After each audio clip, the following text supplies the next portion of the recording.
Senate will come to order. The next amendment for our consideration is third reading amendment number 24 to Senate File 1. Please read in the amendment. Senate File 1, third reading amendment number 24, Section 91, Wyoming Stable Token Commission, Section 300, delete. Senator Cooper. Thank you, Mr. Vice President. Just a quick word before we proceed. A little while ago, I lost my temper, and I don't do that very often. I made a comment that was beneath the dignity of this room. And to all of you, I apologize for that. We have to show each other the respect that we all expect. And with that said, we just have varying views of what the future of Wyoming should be. Thank you, Mr. Vice President. Thank you, Senator Cooper. Senator Driscoll. Did you have 24 read in, please? It's read in. Thank you. Thank you, Mr. Chairman. I would move for the adoption of third reading amendment number 24. Third reading amendment number 24 to Senate File 1. Folks, I'm going to be really quick. Time's short. We just passed this on the last one, and what this amendment does, this Stable Token Commission, we just put it back in on the last one to do the money. So what this one does, there were some questions about domicile as far as being in-state or out-of-state, and what it says. As a condition of this appropriation, the Wyoming Stable Token Commission shall endeavor, doesn't say they have to, shall endeavor to contract with only Wyoming domiciled entities when conducting business, funded bidders, preferences, does everything else. Not saying they have to do it, but if they've got a chance, we'd like them to do business with a Wyoming business. I think it's just common sense. I'd stand for questions and ask for your favorable consideration. Further discussion. Senator Salazar. Thank you, Mr. Chairman. That was actually my question, and this is a good change. I support it, and I just think that if we're going to go forward with this, it should be a Wyoming company, and so I'm going to be voting to support this. Thank you.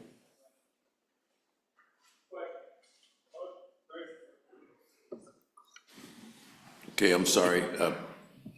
Question. Further questions? Question. Okay, this is voice vote. All those in favor of Senator Driscoll's motion regarding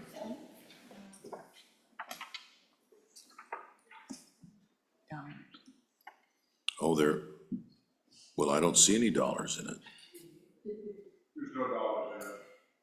There are no dollars in it. The top bar shows It simply expresses a preference to the Stable Token Commission to do business with people in state. So this little dollar sign is, all those in favor of Senator Driscoll's motion that we approve third reading amendment number 24 to Senate File 1 signify by saying aye. Aye. Opposed, no. Motion. Oh. Motion carries. Okay, the next amendment for our, oh, here comes the president. No, I'm good. I'm good. It does keep your tongue down when you're sitting in the chair.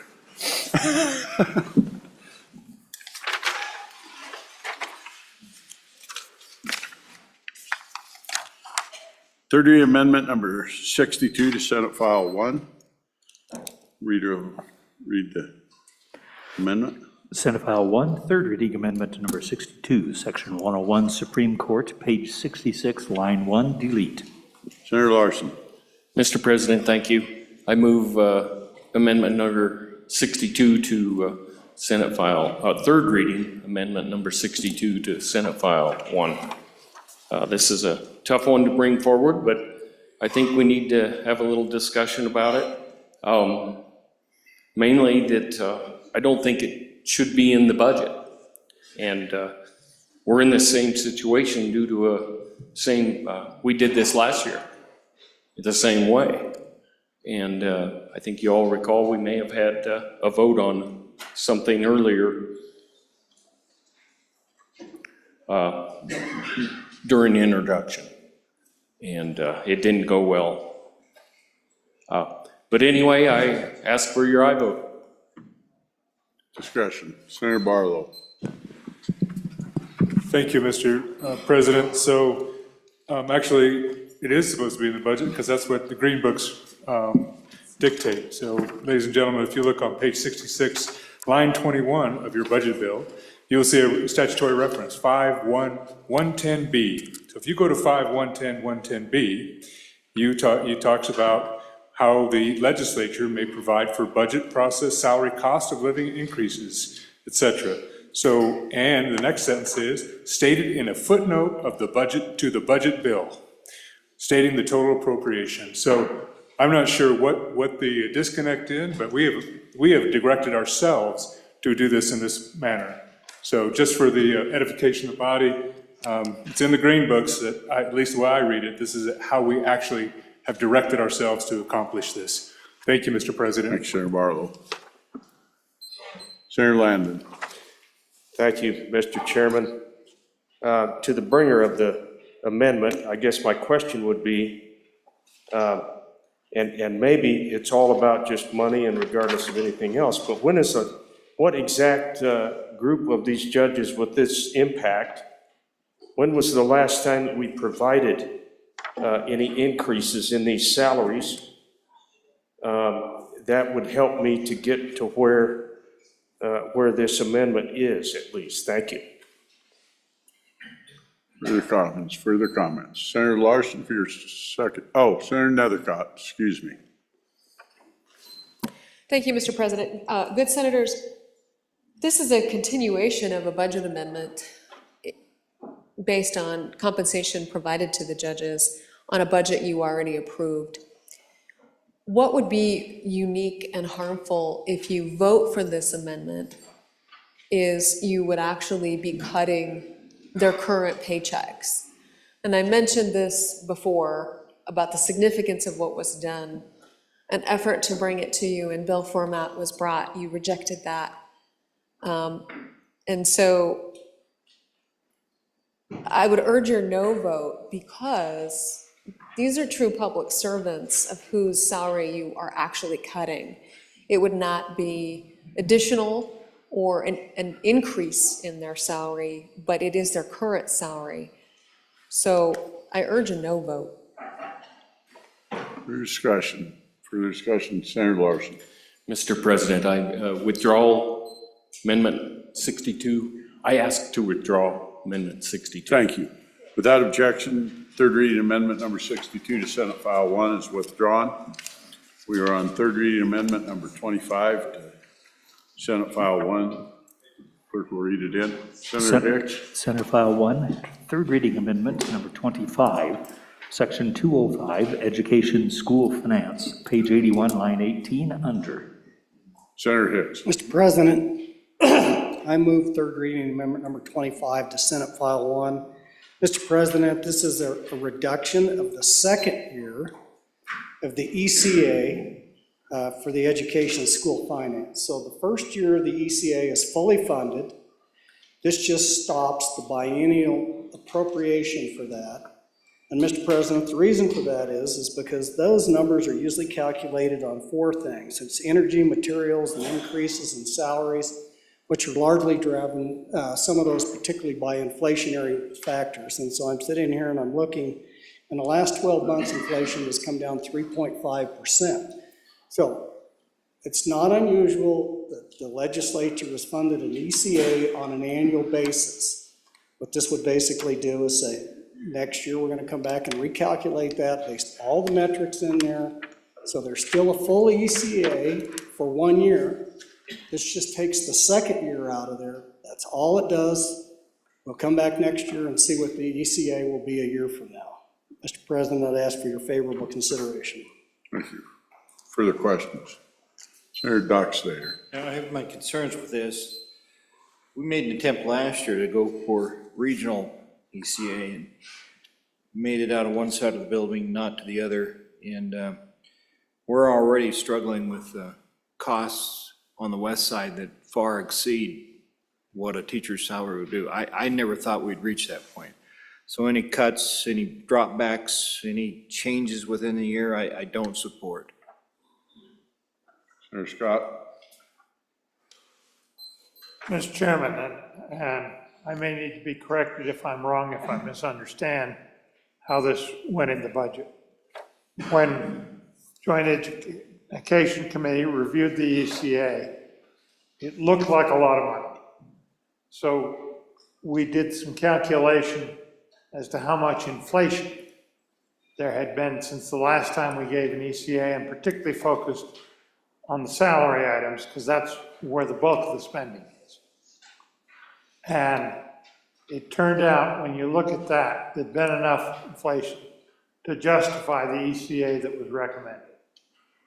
And that made sense to us. Now, my understanding of what this amendment does is, by doing it for just 1 year, we take out the increase that this year would go forward to next year, and they would revert back to the salaries if nothing further was done that we were giving before the ECA.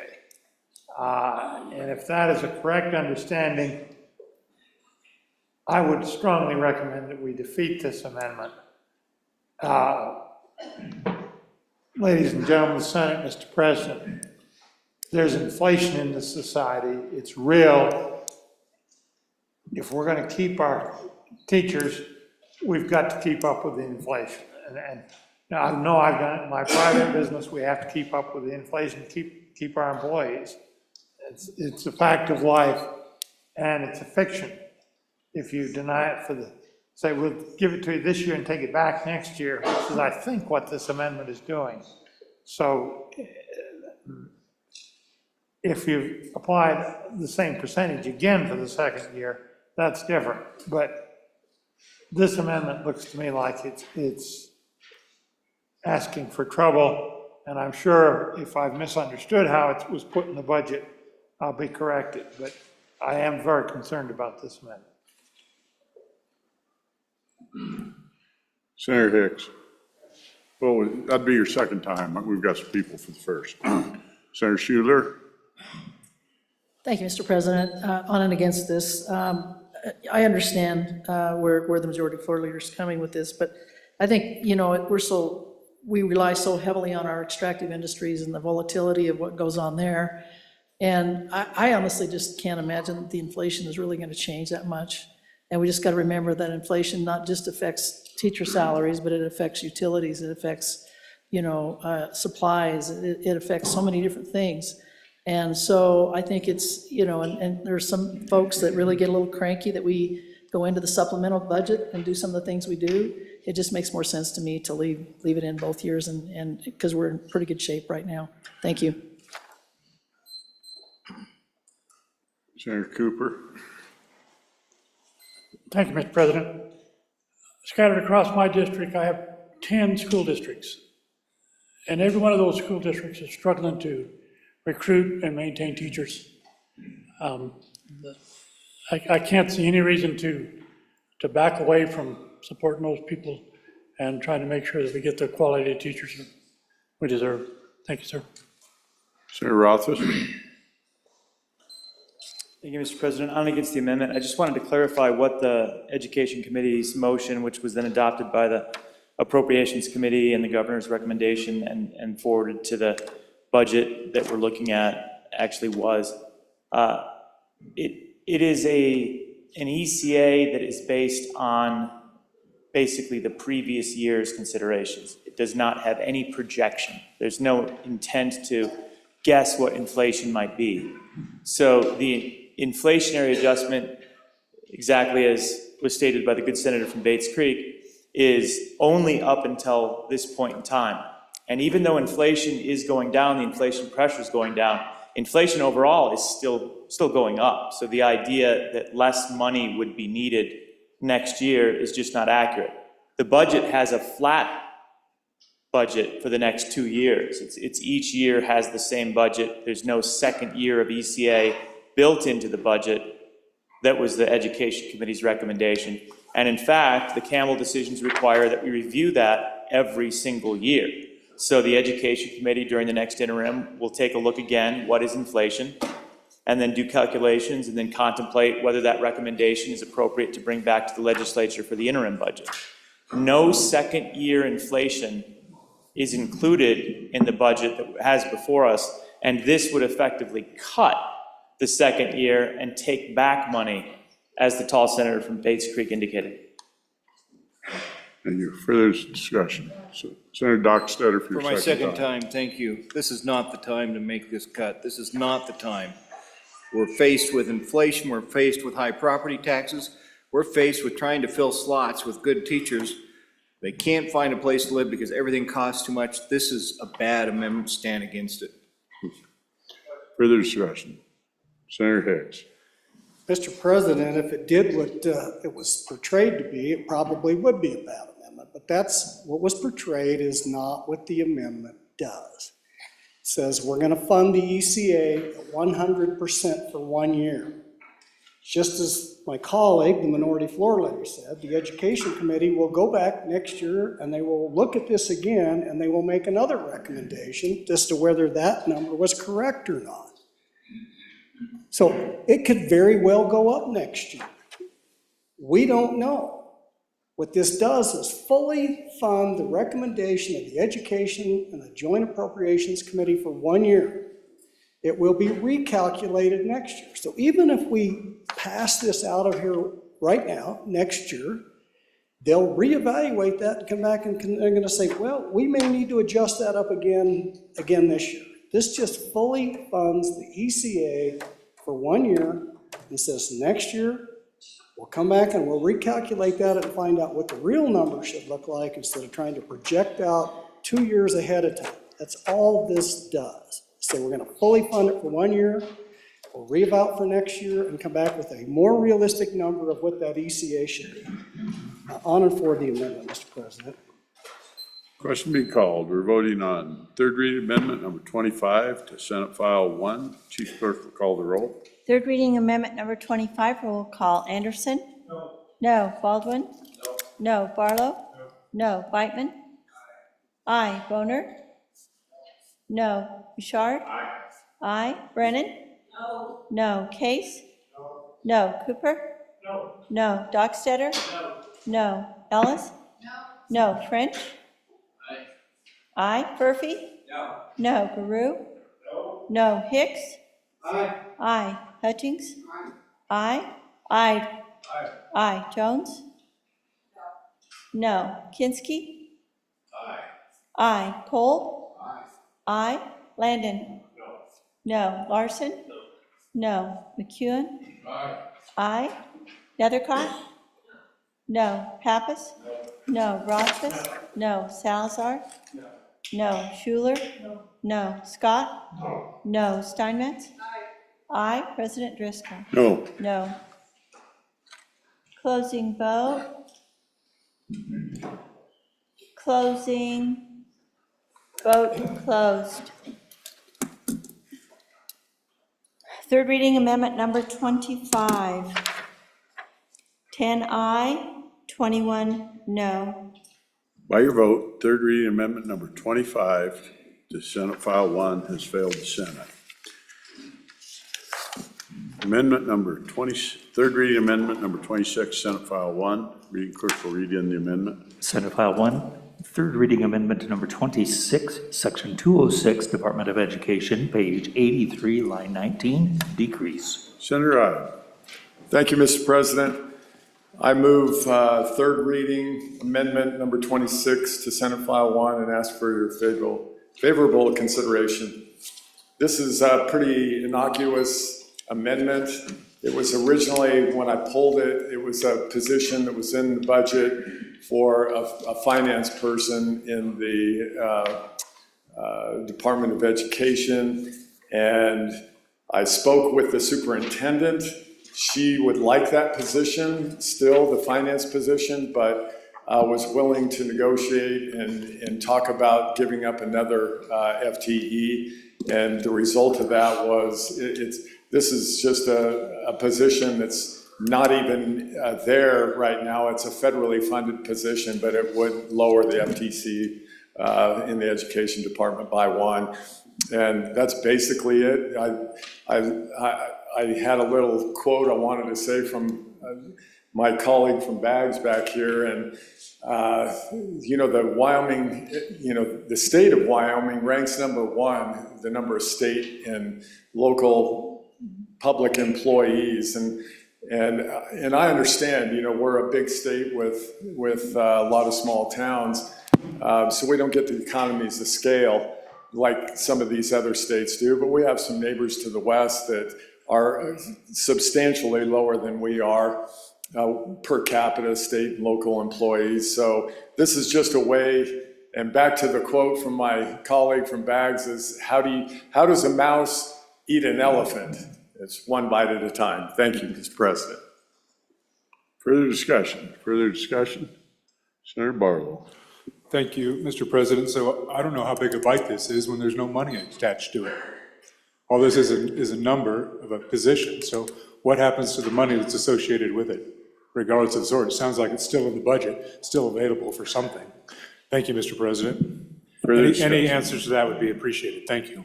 Thank you. Further discussion? Senator Land. Mr. President, just real quickly, I also had a visit with the superintendent of public construction. The position that was referenced, and I have the same concerns that were just expressed on this particular amendment, but just for the body's information, the position that's been requested is in the foundation finance area, where we have some depth problems. And what's happening is some of our people at the state level are being plucked away, and we've got to pay attention to that finance office there in the Department of Education. That was the concern of the superintendent, is that we need to get some backup there. And so she convinced me, and I think that we should support what she's doing. I think she's doing some great work over there. So thank you, Mr. President. Further discussion? Senator Ide for your second time. Thank you, Mr. President. To answer the good senator from Campbell County had that question, the superintendent just offered up the position and not the money. So I hope that answers your question. Question being called. We're on third reading amendment number 26 to Senate File 1. Reading clerk will, I don't know if it involves money or not, it's position. Elizabeth? I'm going to do a voice vote on it. All in favor, say aye. Aye. Those opposed, no? No. Noes have it. You can beat you out one way or the other. All in favor, stand, please.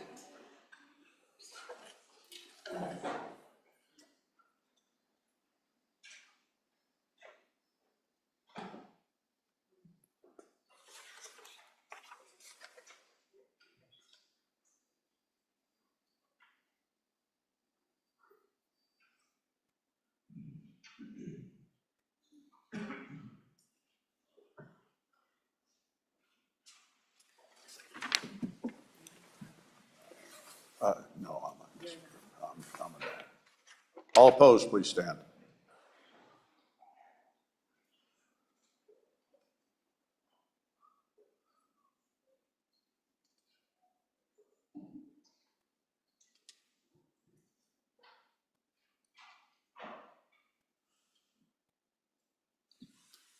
The ayes have it, 16-15.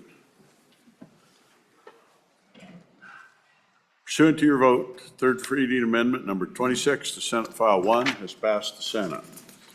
Third reading amendment number 27 to Senate File 1. Reading clerk will please read the amendment. Senate File 1, third reading amendment number 27, Section 206, Department of Education, page 83, line 5, after.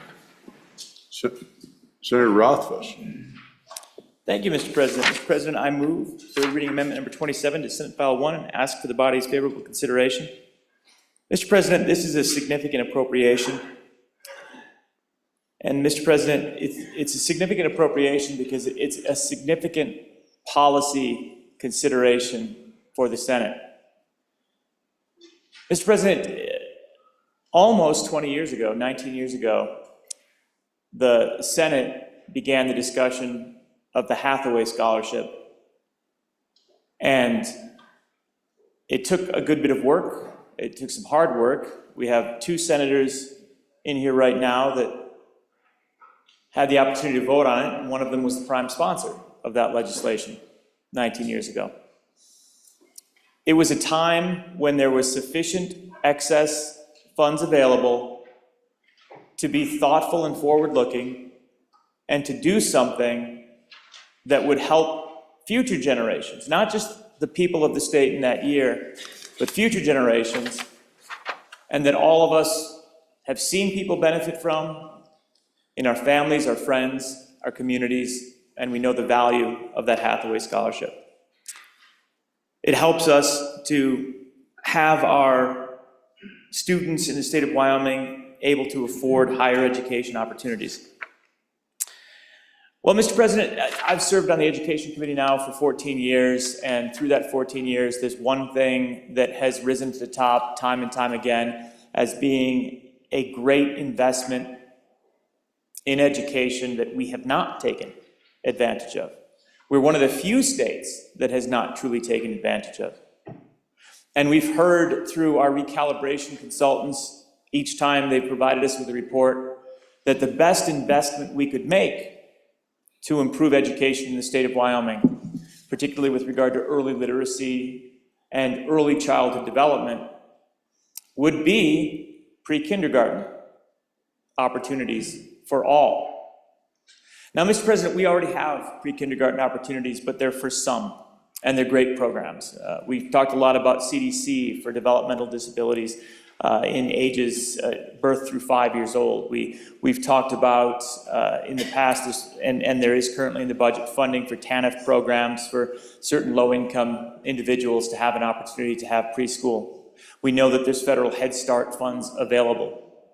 But these fall well short of providing universal pre-kindergarten opportunities, and it is very challenging for many in the state to look to those opportunities. So, Mr. President, this budget amendment would follow, hopefully, in the path of the vision of the Hathaway in beginning to establish an endowment where the revenue off of that endowment in perpetuity would provide the resources necessary to offer this early childhood education and pre-kindergarten opportunity.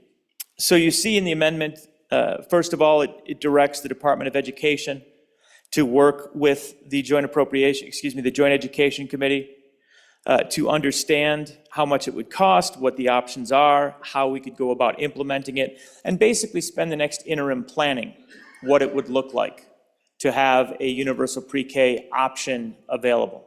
Obviously, this would not be mandatory. If somebody doesn't want to be a participant in pre-K, there would be no obligation to do so, but affording that opportunity to those that wish. And in the Section 330 that you see at the bottom is the appropriation of $250 million, which would be set aside to start generating revenue to build towards that endowment model that would be structured through legislation in the following years. And in the B paragraph on the second page, it directs the Joint Education Interim Committee to study, along with the Department of Education, what legislation would be most appropriate to effectuate this early childhood education. Our consultants have indicated that investments in early childhood education return around $8 for every dollar invested. $8. It is the single most fiscally prudent thing that we can do to improve education in the state of Wyoming. It helps our hardworking families. It builds our communities. It allows us to invest in those communities. And it allows us to invest in the education of the people of the state of Wyoming.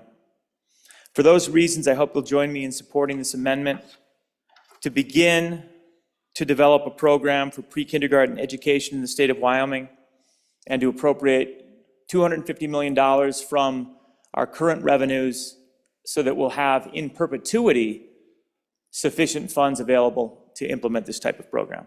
Thank you, Mr. President.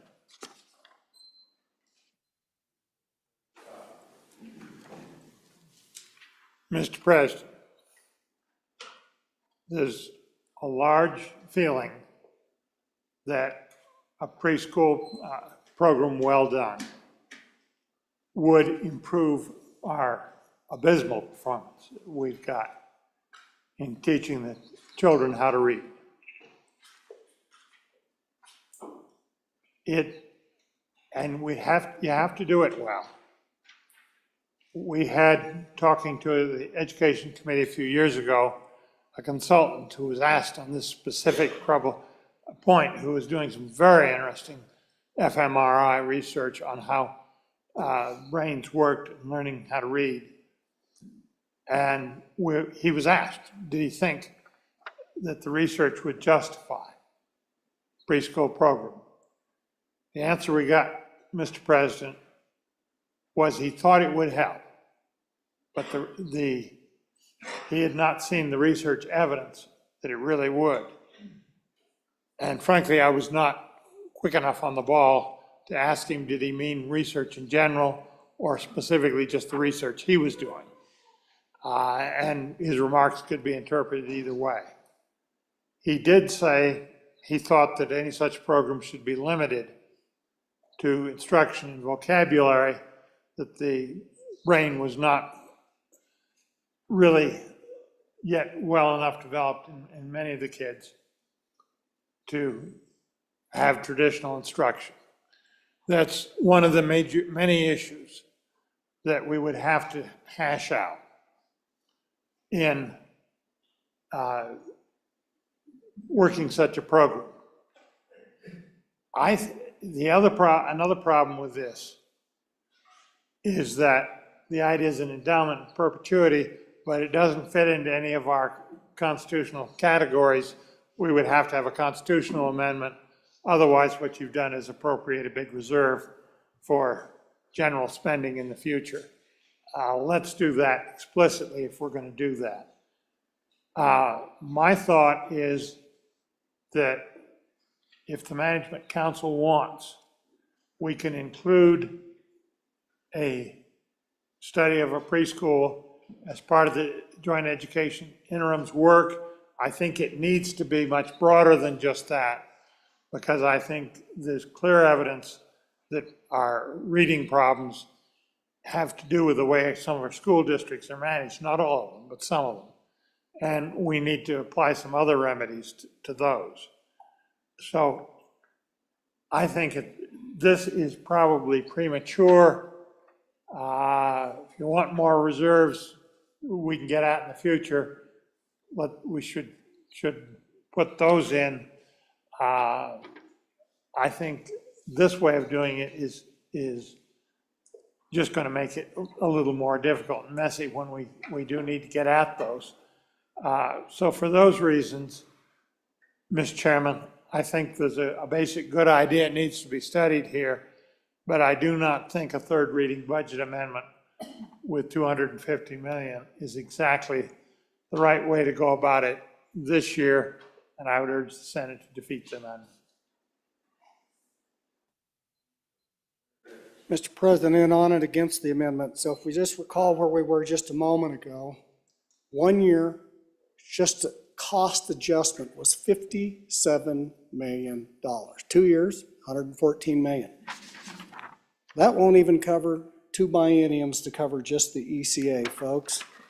You can't do this and then come out and say, we're going to give property tax relief, when the most of that property tax relief actually funds your state school districts. This is the quickest way I know to drive you to substantial tax increases in the state of Wyoming. If you like it, don't vote for any property tax relief, because you're not going to be able to afford it.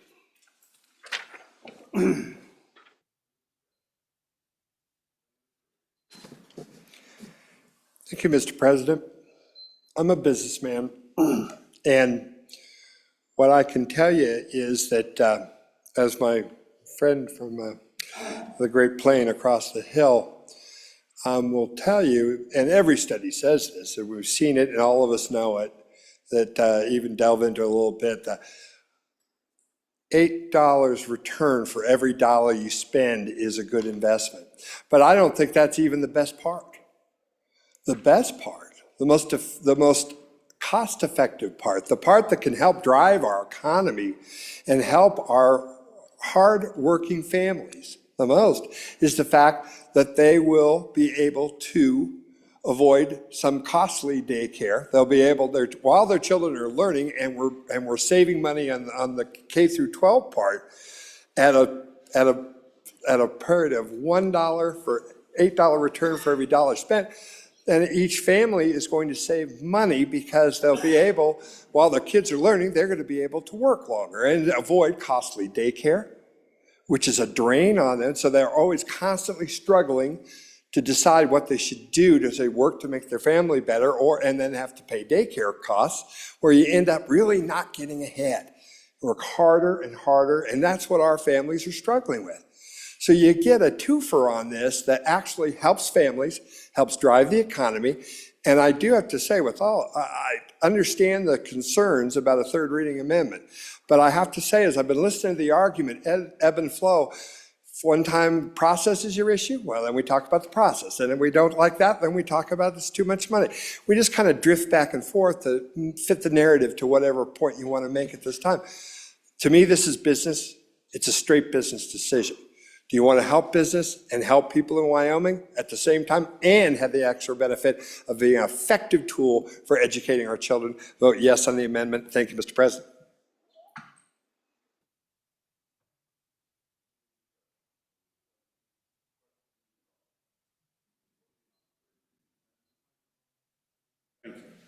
We're voting on third reading amendment number 27 to Senate File 1, involves money. Please, Chief Clerk, will call the roll.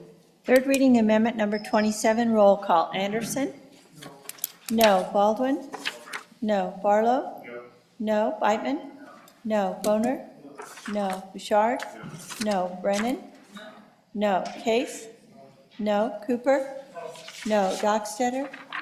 No. Ellis? No. French? No. Furphy? No. Guru? Aye. Hicks? No. Hutchings? No. Ide? No. Jones?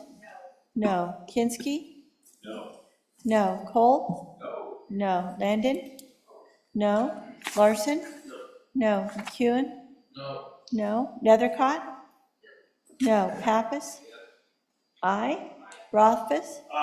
Aye. Salazar? No. Schuler? Aye. Scott? No. Steinmetz? No. President Driscoll? No. No. Closing vote. Closing. Vote closed. Third reading amendment number 27. 4 aye, 27 no. By your vote, third reading amendment number 27 to Senate File 1 is filed the Senate. We are on third reading amendment number 28 to Senate File 1. Chief Clerk will read the bill in. Senate File 1, third reading amendment number 28, Section 3, capital construction, page 1, line 9, after. Senator Nethercott. Thank you, Mr. President. I move third reading amendment number 28 to Senate File 1, good senators, and ask for your consideration. This is an effort to put in some of the projects that would typically be in a capital construction bill, which is not before you now, but some of these important projects that are worthy of your continued consideration are here before you. You can, of course, divide this amendment if you choose, but really, as you can see here on page 1 of the amendment, that the appropriations are for these projects until those projects are completed, with typical language there for capital construction projects. And so really the details about what those projects are found on page 2. I'm happy to answer questions about those projects, but this is the limitation of some of those key projects that your Joint Appropriations Committee had considered. Important to recognize that some of these projects have been pending and are necessary. For example, you can see there on page 2, line 3, the $51 million expenditure, which seems pretty heavy. What that really is, good senators, is spending authority for their federal dollars.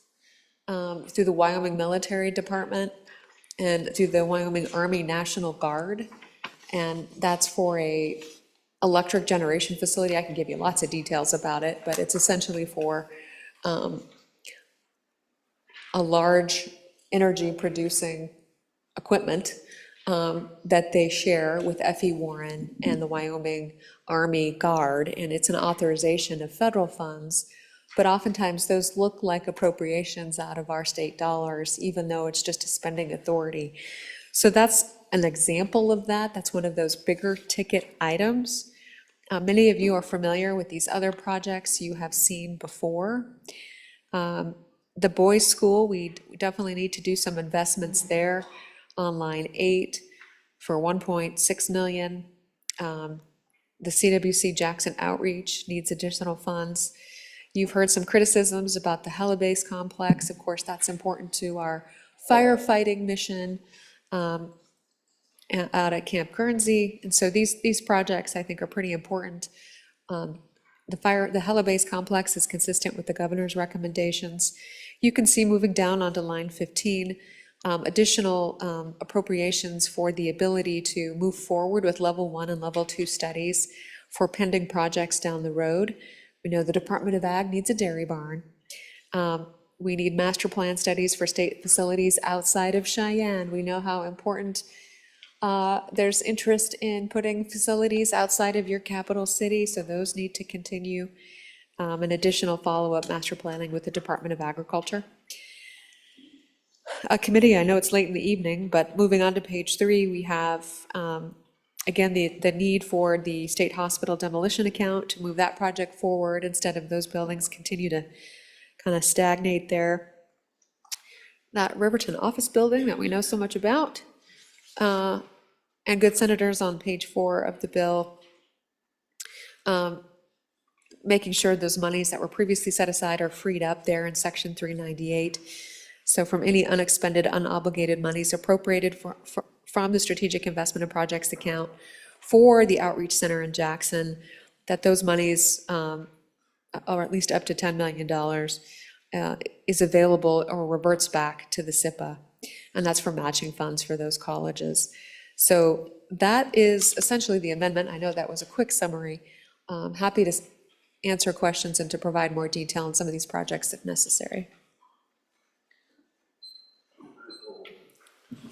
Thank you, Mr. President.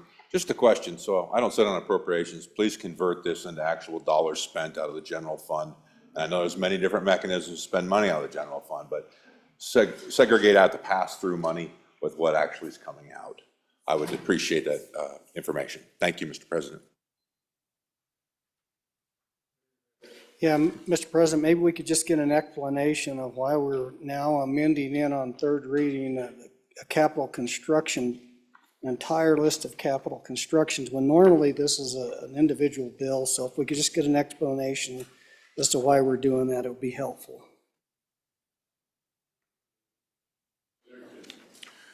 Thank you, Mr. President. On and against the amendment, folks, I would remind you of the memo that I distributed before we got into the budget about what is or is not permissible in a budget bill. We have a couple of provisions in Wyoming law. One says that every bill shall contain but a single subject. The only exception is the budget bill. And the budget bill can comprehend multiple subjects as long as they involve, quote, the ordinary expenses of government, interest on the public debt, or appropriations for the schools.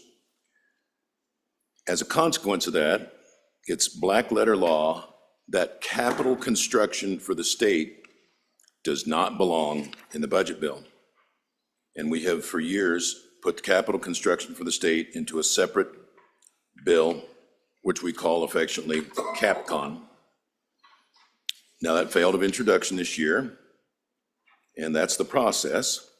We'll be back down here before too long again. And these projects, there's nothing in them that's so compelling that it can't wait.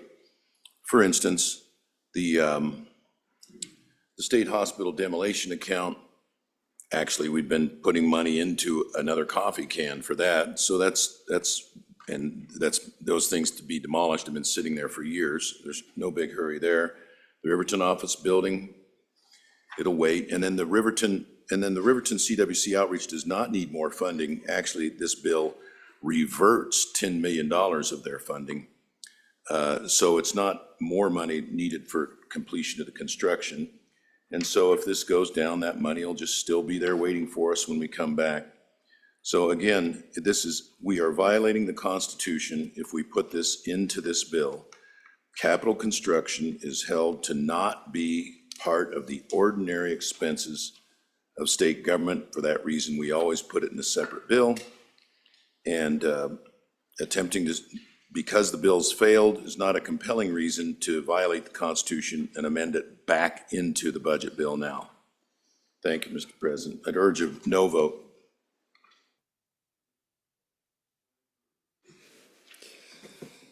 Thank you, Mr. President. A gentle reminder to the body. What is and what isn't constitutional, Mr. President, as you well know, and I well know, is what's decided by this body. A majority of this body decides what's constitutional at all times. Opinions are just those, opinions.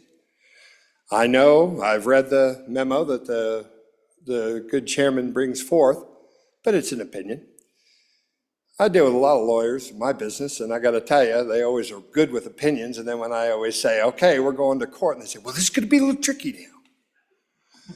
So, same thing here. So, remember, your vote makes it constitutional. Folks down the street who wear big black robes, they decide on the constitutionality of things. After we decide that it's constitutional, they will guide us from there. Now let's get to the question that was asked by the good majority floor leader about some of these expenses and where they come from.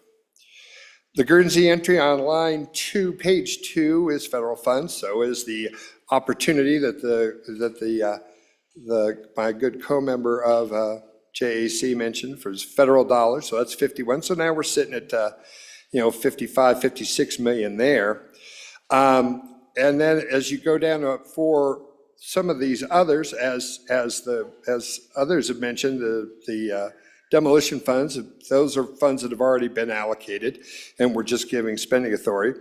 On line 10 is one I'm very familiar with. Jackson Outreach Center was a $10.8 million appropriation that was made several years ago. Was switched to the program for CWC Outreach was switched to ARPA dollars to save general fund dollars. It was approved.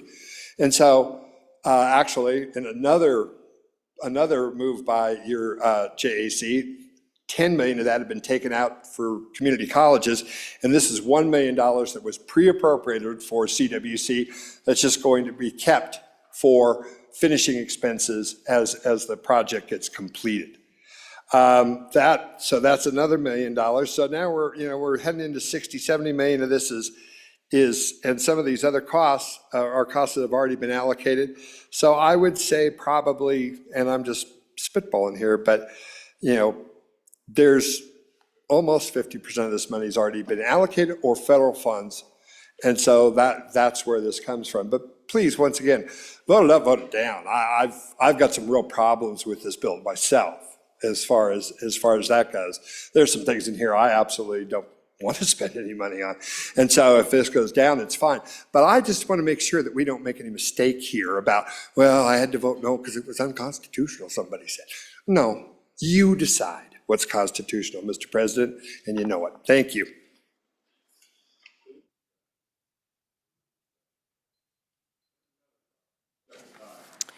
Yeah, thank you, Mr. President. It is unique, or anyway, I think we've had a fun afternoon of determining what legislating in the budget looks like. So perhaps that ship has sailed. I'm hopeful it has, in light of the previous decisions we've already made. To answer the substantive question on the dollars in the budget, there's no money being appropriated out of the general fund. As my good member of appropriations indicated, the first two projects there, 2 and 3, are federal funds. The rest of the projects are considered other funds, meaning money has already been set aside for these projects.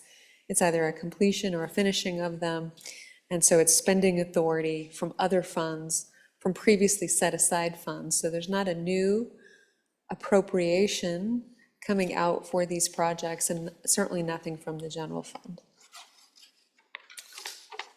Thank you, Mr. President. We're voting on third reading amendment number 28 to Senate File 1. Be a roll call vote. Third reading amendment number 28, Anderson? Aye. Baldwin? No. Barlow?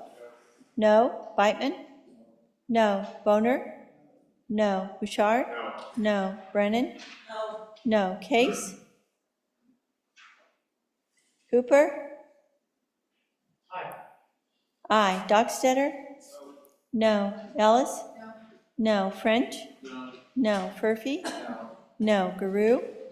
No. Hicks? No. Hutchings? No. Ide? No. Jones? No. Kinsky? No. Cole? No. Landon? No. Larson? No. McCune? No. Nethercott? Aye. Pappas? No. Rothfuss? Aye. Salazar? No. Schuler? Aye. Scott? No. Steinmetz? No. Case? No. President Driscoll? No. No.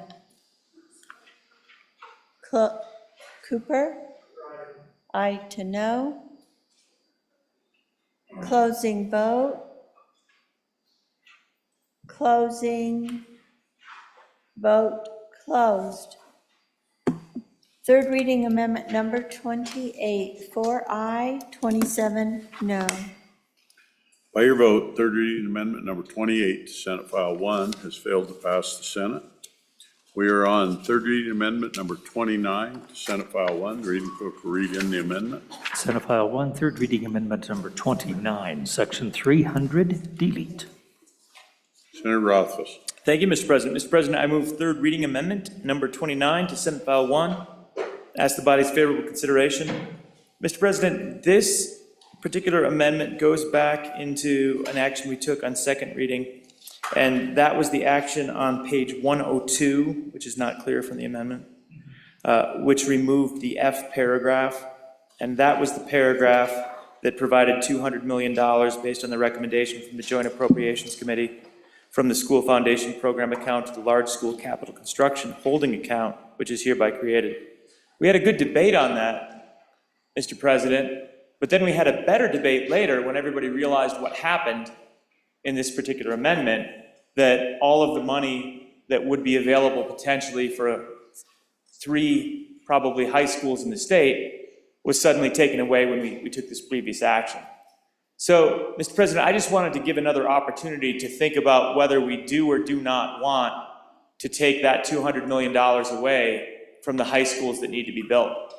And I also wanted to provide some context that was not presented in the last debate because I think it's important. The reason this $200 million exists comes out of work that was done by the School Facilities Select Committee, Mr. President. Your Select Committee worked during the last couple of years to understand what the projected needs were going to be. We've got a lot of elementary schools that we need, but we know we've got 2 high schools that are in imminent need of replacement, and another one that's coming along in the not-so-distant future. And in our discussions on the Select Committee, we realized that it was going to be an incredible expense associated with these schools. 2 of them need to be done basically right now. The cost is going to be tremendous, and it's not the type of thing that can easily be absorbed in one legislative session. We can't usually just write a check to build this level of school. So the School Facilities Committee did not put these large schools in the budget. We had a debate on those the other day. We put planning money, and then we put effectively the early development money for it in this budget, and that's still there. But we recognized we were going to need to save up a little bit if we wanted to fund the actual schools. So we sent a little letter, a little in-legislature letter, over to the Appropriations Committee. And we said, hey, Appropriations Committee, little heads up, we're making some appropriations now for a school in the southwestern part of the state that's gonna cost a whole heck of a lot of money. And also for one in the northeastern part of the state that's going to cost a whole heck of a lot of money. We want you to know that's on the horizon, because as we start paying for these early costs, we don't want those schools to be delayed, because that would add additional expenses and might lead to a required redesign. So we welcomed the response from the Joint Appropriations Committee, which was to read that letter, apparently, Mr. President, and say, okay, well, I think we probably need to set aside some funds for those schools. Let's start planning now. Paragraph F on page 102 was the Appropriations Committee planning ahead. We eliminated that on second reading. I think we should put it back. These schools are important. To be clear, they're not in my district, but we have a responsibility to be looking out for all the students of the state. Select School Facilities Committee believes it's important to start setting aside some money, because we know we are not going to enjoy paying for both of those schools at the same time all at once. And it's important that those students have exceptional school facilities available to them where they can learn and thrive. On and for the amendment, Mr. President. Senator Kinski. Thank you, Mr. President. On and against the amendment. With all due respect to my friend from the ivory tower, I don't recall an epiphany where we realized that the money for schools had evaporated because we abolished a coffee can. That vote on that special coffee can was not a vote to quit building schools, large or otherwise. It was a vote that we're going to try and keep our chart of accounts as clean as possible and quit creating all these coffee cans. The money didn't disappear, it's there. Between the general fund and the LISRA and the BRA and all those, we have billions of dollars to build schools. We need to let the process work. The process mandated by the Supreme Court that's reflected in our regulations and our statutes that says we have to do all the studies to make sure that we are doing the schools first that have the worst condition or the worst capacity. Those have yet to be completed. As I understand it, will take until the beginning of the next session to have those completed in a way that we can feel comfortable and look a judge straight in the face, because we are being sued, and say we followed the process. So this is not a vote on building schools or not building schools. It's a vote on whether we're going to make another coffee can. I would urge a no vote on the amendment. Thank you, Mr. Chairman. Mr. President. Further discussion? Senator Scott. Mr. President, on and against this amendment. Mr. President, our school capital construction system is broke. It was designed to fit a system where we were getting essentially unlimited monies off the COLEAS bonus funds, and those are gone. They're not coming back. We need to look at other alternatives. We vote for things like this. What you're really voting for, in my judgment, is a major tax increase in not too many years down the line. So on and against this amendment. Further discussion? Senator Nethercott. Thank you, Mr. President. I am really confused by this. As I told you from the very beginning on this particular piece, I think this is a lot of debate about nothing, about where you want to save money. A couple of pieces I want to make sure you hear clearly. We have billions of dollars for schools. Then I question, why $200 million is this concern? We have billions of dollars to build schools. And the reason why we're not doing this now, or setting aside money now for schools, in a coffee can clearly identified as school capital construction, of which you can clearly see the money in it and how it works and operates, can only be appropriated with your approval and is invested with the treasurer's office, is because we don't have a school building plan that works. I don't disagree with that. How we build schools is really broken. Everyone across the state is frustrated with it. So does that mean we don't make a plan to build schools? Or that the schools that we know that do need built aren't being planned for now? So even though we have this process that is not great. What we do know, big picture, is that we will need to build schools. And so what's going to happen for some of you down the road? Those billions of dollars are going to need to be spent, and spent fast. And are they available for spending? Because there's not going to be any school construction with this route we're on. At what point will it be appropriate for us to build a school and appropriate money for a school? If we can't even appropriate savings for a school, again, I think we're wasting a lot of time about where we save the money. But the point is, you've heard we've had billions of dollars for schools. There's no plan for how we're going to allocate that funding for building schools. And so when will it become critical mass for when those schools will need to be built? And are you going to be ready to spend that kind of money? Because it will be large. Senator Nethercott. Senator Hicks. Mr. President, I just want to make some clarification here.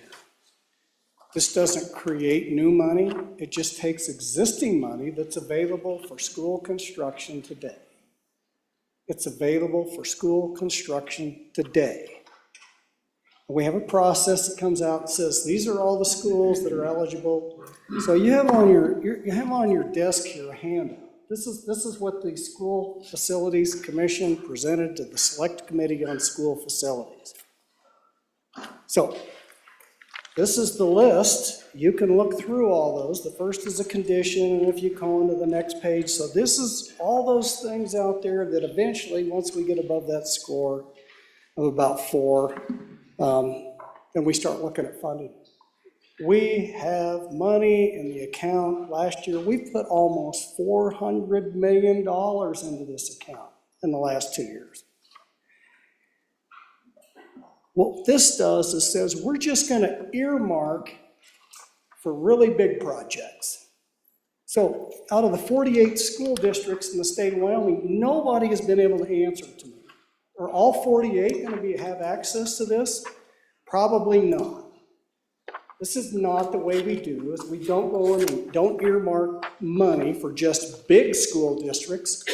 Mr. President, we go into that account, we look at what the grading is that comes out from the School Facilities Commission, we look at that and they say, those are the schools we're gonna build once the studies are done, and then we're gonna fund them. And we don't pick and choose. Well, we have, that's the problem.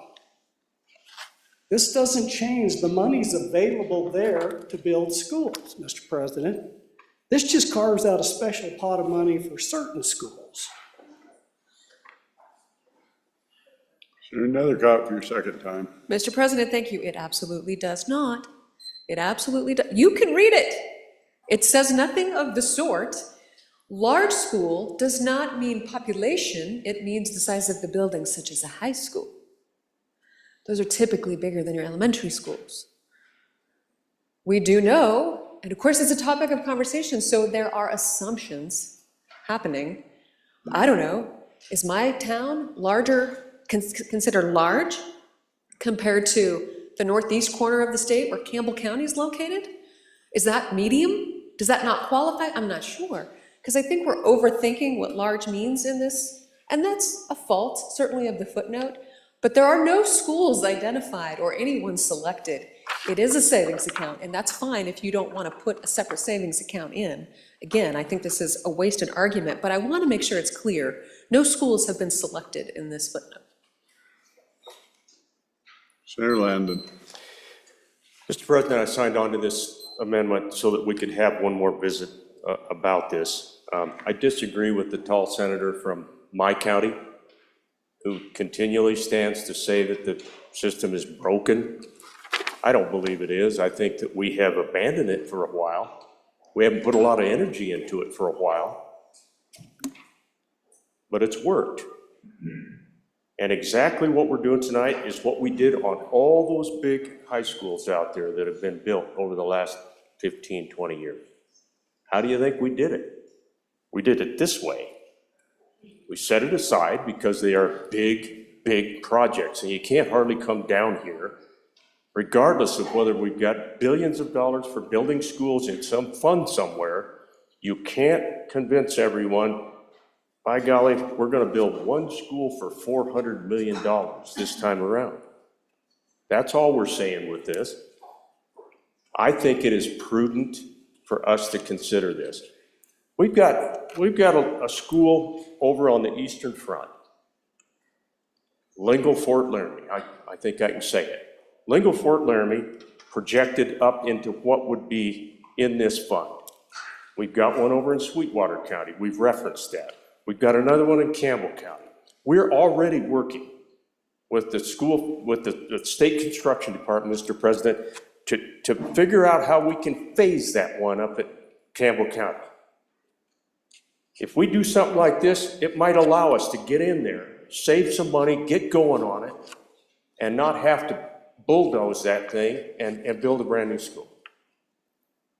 If we don't want to put any energy into building any schools anymore, fine, but we don't have a good replacement.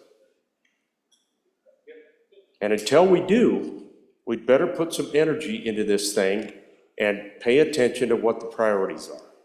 And we've got some out there because we've been sitting in neutral for about 5 or 6 years now. Well, guess what? We've got some schools out there that people are going, wow, this thing's kind of falling down. Well, they need our help. Thank you, Mr. President. Senator Kolb. Thank you, Mr. President. I wasn't here 20 years ago, and that's kind of irrelevant at this point. I think what's relevant is that we have to complete a study, we have to reevaluate. That's what's relevant. Another thing that's relevant is the money's there. We want to corral money into a little area and say, well, we're just going to say it's for this purpose. That makes people feel better, fine. But the money is there. I think what's the priority has to be, from what's been explained, the study has to be completed, reevaluate, and let's start building schools that we need to build. But without that study being completed, I don't know which way we're going to go. Certainly not the way we used to go, which apparently was a political decision. Let's follow the study when we get one. I'm perfectly willing to support whatever school comes out of that, and we'll start repairing this problem and get us in a better place. Thank you, Mr. President. Senator Rothfuss. Thank you, Mr. President, for my second time. Mr. President, I appreciate the debate once again, and, I think it's important to realize when we say the money will be there, that is a gross simplification of the process of our cash flow through the system. So this idea that we just keep money sitting around tends to ignore the inviolate permanent funds that are the inevitable destination of excess funds on June 30th of every year. So one of the reasons that we started setting up these coffee cans, and again, it's not for the lack of transparency, this is one called Large School Capital Construction Account, which is then for the capital construction of large schools, not a big mystery. The reason we set those up is because we need a place to put the funds so that they don't pour into the inviolate fund. So if you've got your 2023 budget fiscal data book, and I think I need the 2024, but I'm looking at the 2023, and you're looking at page 58, which goes into the cash flow for the common school account within the permanent land fund, then you'll see that what happens with excess funds is that they pour into the common school permanent land fund reserve account, and then when they reach a certain point, they tip into the inviolate corpus. These funds are not going to be there next year. They're going to be in the corpus. That's how our system works. Excess funds don't sit around for us to splash money around and throw it up in the air. If we don't allocate them someplace, they generally flow, after filling up the reserve accounts, into that final fund. The very next footnote, G, is intended to fill up the reserve account. That's its point, is to get it up to the max. Which means additional revenue won't stay in that reserve account, which maxes at $317 million. And you can rest assured, nobody's going to be building schools out of the reserve account, because that is to back up the spending policy for a period of up to 5 years to protect the revenue for our schools. We're not building schools out of that account. If you don't pass this amendment, this $200 million is not going to be here next year for us to talk about. That's not how this works. It's important to realize that, and not everybody in here has followed all of the spaghetti diagrams as many times as many of us who've served on CapFin or on appropriations over the years. This is the reality, Mr. President. The $200 million will be off the table a year from now. It'll be in a good place. It'll be in the Common School Permanent Land Fund corpus, generating additional revenue, but you're not going to build a school with it. If you want to have access to these funds to build large schools a year from now when we meet, or a few years from now when we've saved up for those schools in the Northeast, the Southwest, and elsewhere, you're going to have to vote for this amendment. There's not a second way. There's no further reprieve. Last chance, Mr. President. Vote it up or vote it down. Thank you. Further discussion, further discussion. Senator Jones. Whoop, that was last time. Excuse me, John. Senator Jones. We are voting on third reading amendment number 29 to Senate File 1. Roll call vote. Third reading amendment number 29, Anderson. Aye. Baldwin. Aye. Barlow. Aye. Beitman. No. Boner. No. Bouchard. No. Brennan. No. Case. No. Cooper. Aye. Dockstetter. No. Ellis. Aye. French. No. Furphy. Aye. Garou. Aye. Hicks. No. Hutchins. No. Ide. No. Jones. Aye. Kinski. No. Cole. No. Landon. Aye. Larson. No. McEwen. No. Nethercott. Aye. Pappas. Aye. Rothfuss. Aye. Salazar. No. Schuler. Aye. Scott. No. Steinmetz. No. President Driscoll. No. No. Closing vote. Closing. Vote closed. Third reading amendment number 29, 13 aye, 18 no. By your vote, third reading amendment number 29 to Senate File 1 has failed the Senate. We've got a little break here. Senator Landon, could you stand up for me? Folks, this is Senator Landon's birthday today. We're halfway through the lesson. We're going to celebrate. Happy birthday to you.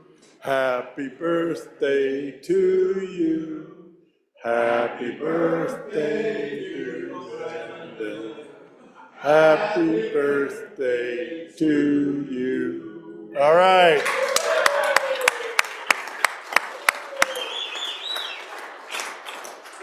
All right, folks, that was the seventh inning stretch. Here we go.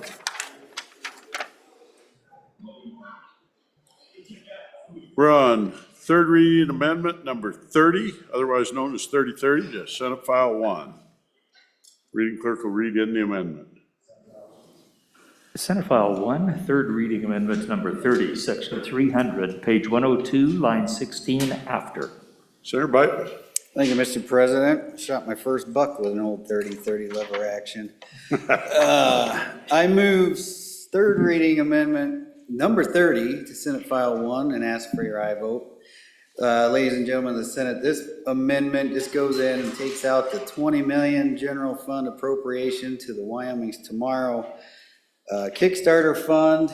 As you recall, last year, not even a year ago, we put a $20 million general fund appropriation in there. And it was 2022 when this thing got set up with a $1,000 appropriation from the 10 million? Oh, what's 10 million amongst friends? So, you know, we were told way back in 2022 that there will be an industry match and the industry really wants this and they're gonna put all this money into this fund and it's gonna be great. And we just went ahead and just fully funded it ourselves and never bothered getting around to that other detail that I kind of warned you guys would happen. So then I got my little "I told you so" stamp. I'm gonna put that right there. Voted up, voted down, but I think we should probably pump the brakes on this and see if there is that industry match that's gonna start flowing in like we were promised. Thank you, Mr. President. Senator Ellis. Thank you, Mr. Chairman. On and against the amendment, and I'd just say, as someone who worked on that bill intensely, I don't remember there ever being a promise for an industry match. In fact, what we heard was industry pays the bulk of our taxes, funds most of our budget. It was something we explicitly rejected, so I just want to push back on the notion that that was always the plan. I certainly don't remember it that way at all. Thank you. Senator Scott. Mr. President, on and against this amendment. Mr. President, the Wyoming's Tomorrow is set up with a constitutionally protected endowment. It does have 30 million in it now. This 20 million would get it up to the 50 million limit, where we could start using the income off that endowment. So it's very valuable in that respect. With regard to the industry match, I don't ever recall anybody saying that there was going to be a match on the funds coming in. There, if I remember the statute correctly, and it didn't change in the process of going through, there was a provision that we would, when we started issuing the scholarships, that there could be, industry could come in and offer to match the scholarship as it went out, as it did, because it might well be going to things that they particularly needed. And it was a way for them to get a preference. But that was not intended for the endowment, that was intended for the actual scholarships issued. So with the funds available, we could issue more. And I believe that's still in there. So I think there's some confusion on that. It was intended all along to be funded with the legislative appropriation in the years when we can afford it. We can afford it now, let's do it and get this program on a sound footing where we're starting to use the income off the endowment for the intended purpose. Senator Cole. Thank you, Mr. President. Well, I'm once again a little confused. I thought we were trying to focus in on getting money back to the folks on property tax relief. And I think $20 million go a darn long way in doing that. I mean, we don't have an unlimited amount of money to spend on this. And of course, it's a big lift. So as I understand, I'm respectful of the need or the purpose that's being spoke of, but I think there's a bigger fish to fry here. And I think I'd rather save my powder for the bigger expense we have yet to tackle. And that would be doing something with property tax. And I'm concerned that keep on spending all our money, what are we going to have left to help out? Thank you, Mr. President. Further discussion? Further discussion? Seeing none. Question being called. We are on Senate file, third reading amendment number 30 to Senate file 1. Chief Clerk will call the roll. Third reading amendment number 30, Anderson? No. Baldwin? No. Barlow? No. Whitman? Aye. Boner? Aye. Bouchard? Aye. Brennan? No. Case? Aye. Cooper?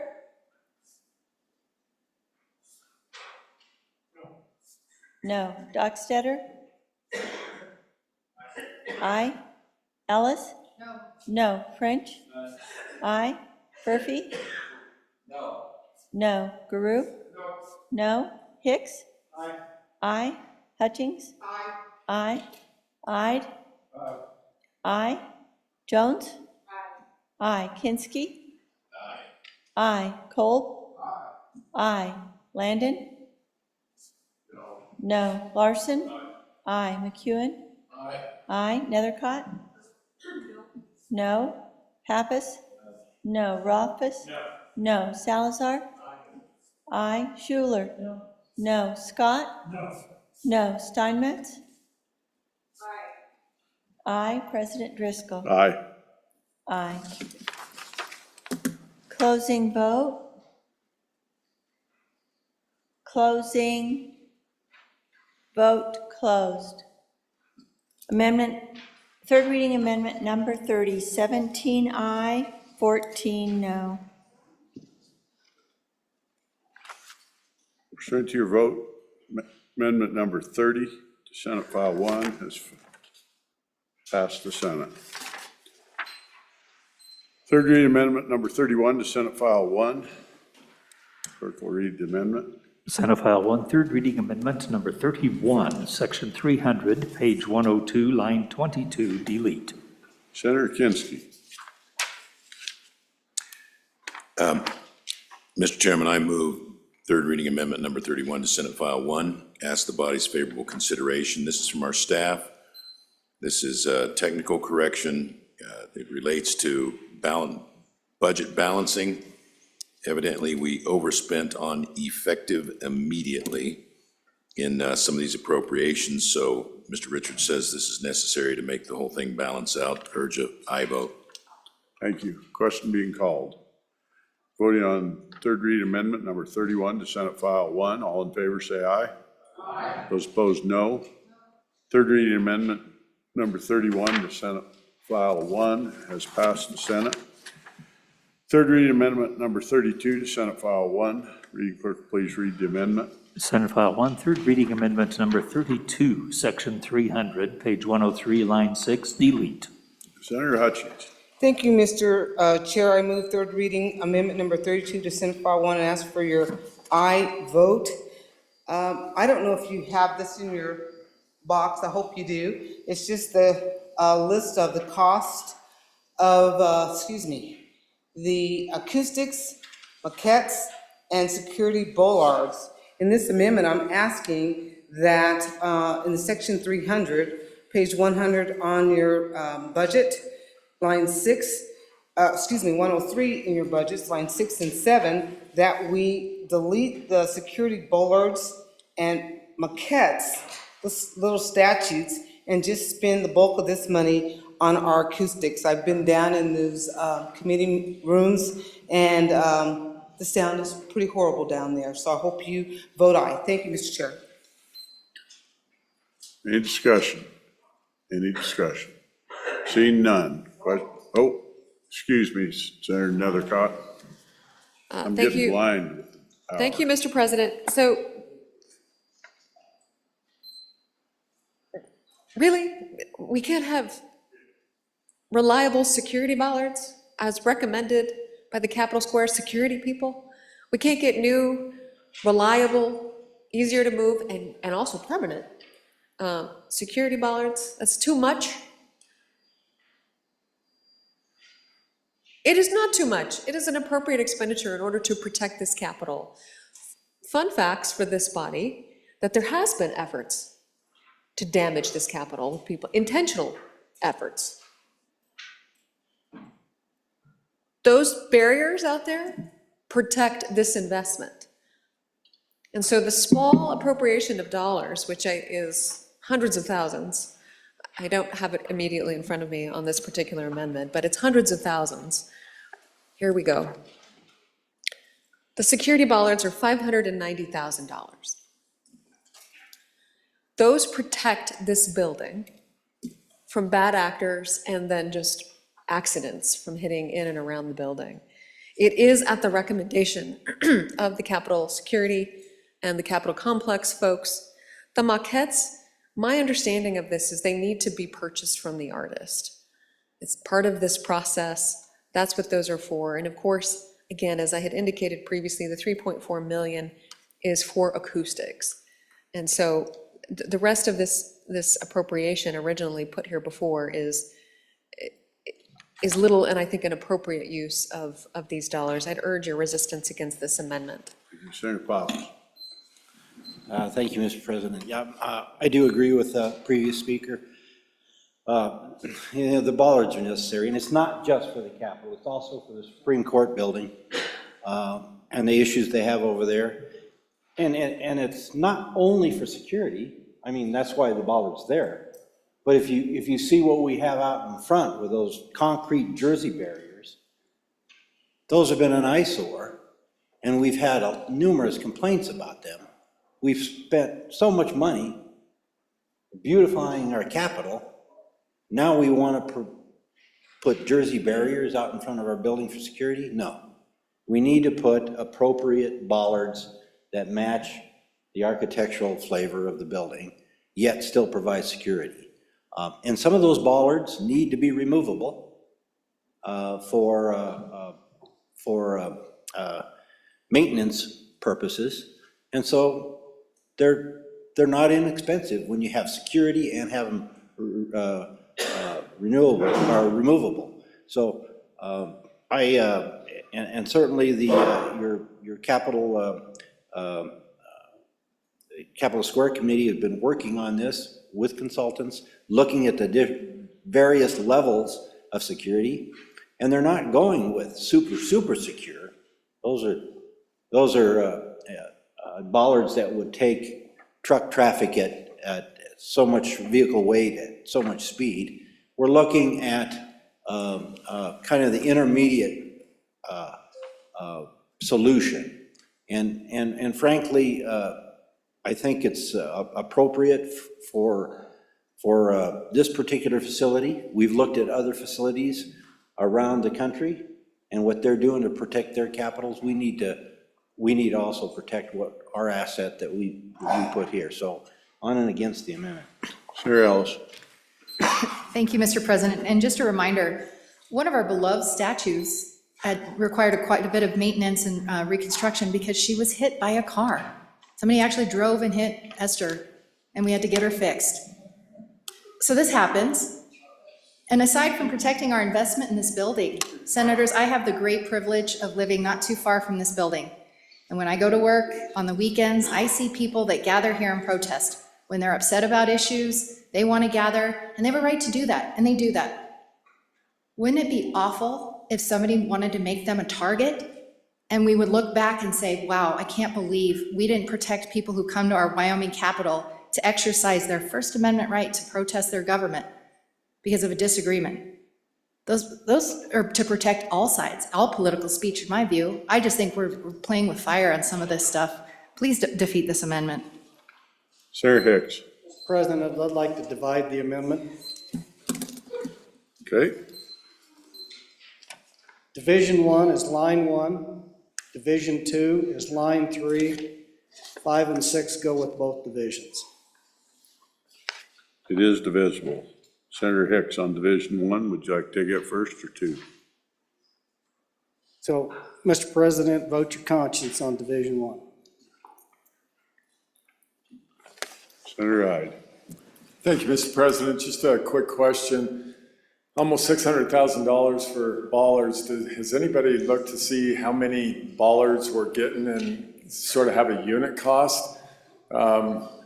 Is there 6 of them at 100,000 or scale down from there? Thank you, Mr. President. Further discussion? Further discussion? Seeing none, question being called. We're voting on Division 1 on third reading amendment number 32 of Senate File 1. And I assume there's money involved. I don't see it in the bill, but there is not. It does not show money on the list. There's got to be money there. Let's do a roll call. It doesn't show it on my list, but it's got to be there.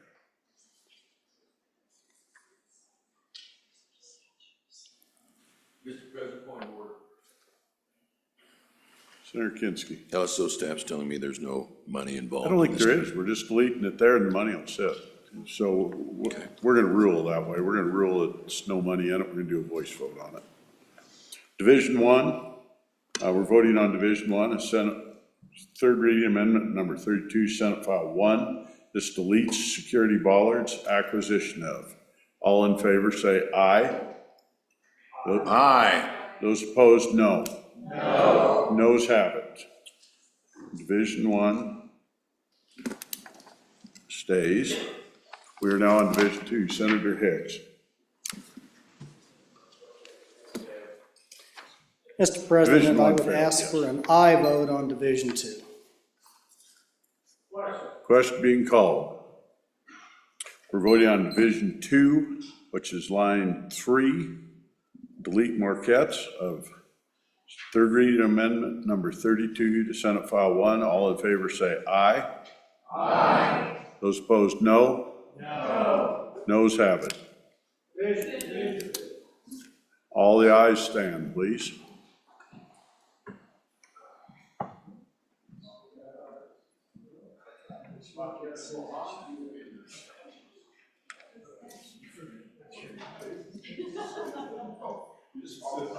You got one sat down, Ellen. We got some moving targets out there. Get your feet planted up or down, folks.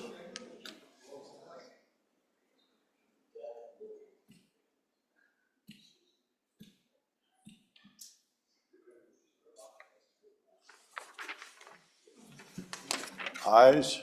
No stand, please.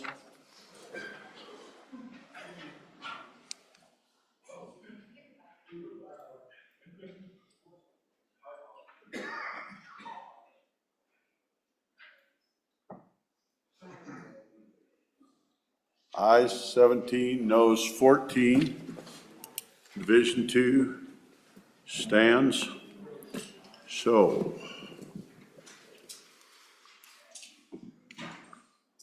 need some help here. What is left is Division 2 is all, correct? So, now I've got to read in now. Third reading amendment number 32, as amended, has passed the Senate. Senator Rothfuss, as divided. Yep.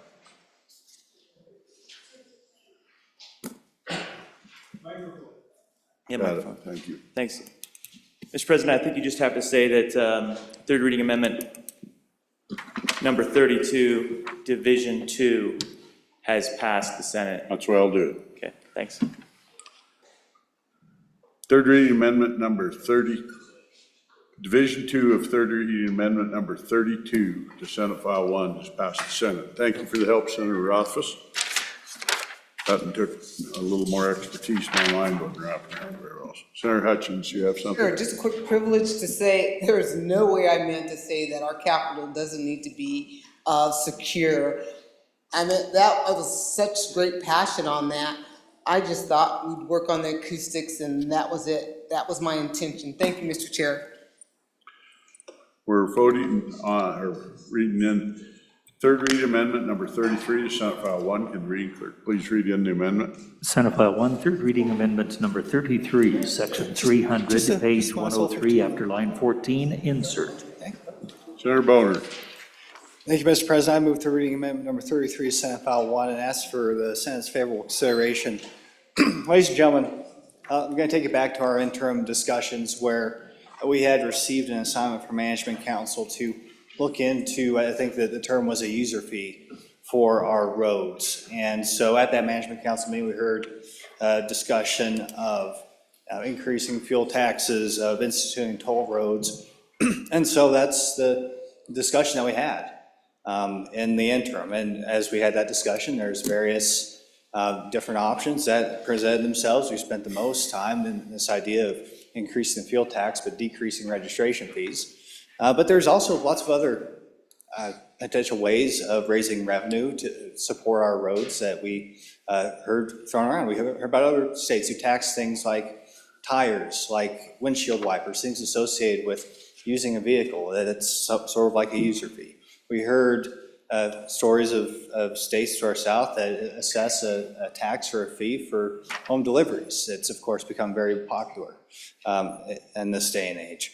And so anticipating that that discussion is going to continue and even intensify, I once again bring you another option, while we're talking about saving hundreds of millions of dollars and putting hundreds of millions of dollars into savings, which I completely support. But we should also consider another vital function of government, which is preserving our roads, preserving some of our basic infrastructure. So what this does is simply takes $15 million from the LISRA and moves it to the highway fund. This is a very modest investment in what is basic infrastructure, recognizing that we are in preservation mode when it comes to our highways. And I think we saw a little bit in the next layer of the onion being peeled back last winter, when it was pretty obvious that our major interstates were in really, really bad shape. And so that's not going to improve unless we do something different. This is a modest first step in investing in all the things that we need to make our economy work, whether it be the mineral sector, our tourism, our agriculture. All of us depend on functioning roads. So I ask you to seriously consider this proposal. It's a very modest proposal. We're going to take a hard look at at YDOT's practices, procedures, and make sure that they're being as efficient as possible. We decide that on second reading. Let's get a head start on maintaining our roads. I ask that you vote aye for this amendment. Further discussion? Further discussion? Senator Brennan. Thank you, Mr. President. I too want to encourage an aye vote on this amendment. We know that roads are just a basic part of the infrastructure. Also, lesson from when I was a little girl, roads deteriorate over time, but you can maintain the road and do basic maintenance on the road, keep the road for a little bit longer, or not do basic maintenance on the road, and then it's going to cost more in the long run to replace those roads. So if we don't do something with our roads now, we're going to be paying more for them down the road. So I just encourage an aye vote on this amendment, please. Senator Pappas. Thank you, Mr. President. You know, as your liaison for the Transportation Commission, you know, I sit in those meetings monthly and see the issues that are happening to our roads and how we are underwater in funding them. And we do have to figure out a long-term solution to funding our roads, or we're going to lose the capability of keeping up with them. Right now, we're in maintenance mode only. Don't know what's going to happen when we start replacing things or building additional roads, but I can tell you right now, this is a good stopgap solution. As you know, inflation costs were high, especially a year or two ago. They have come down, but in the construction sector, they've not come down as much as normal. We're still looking at close to 10%. I think it was 9.6% the last I looked for 2023. Well, putting these monies into our savings account, I don't think we're getting that kind of a return. So we would be money ahead if we go ahead and put it into our infrastructure now, and make sure that we don't lose those assets, because as the previous speaker said, it costs much more. If you have to replace a road, it's 8 times more than if you just put some money into it to repair it and maintain it. So on and for the amendment.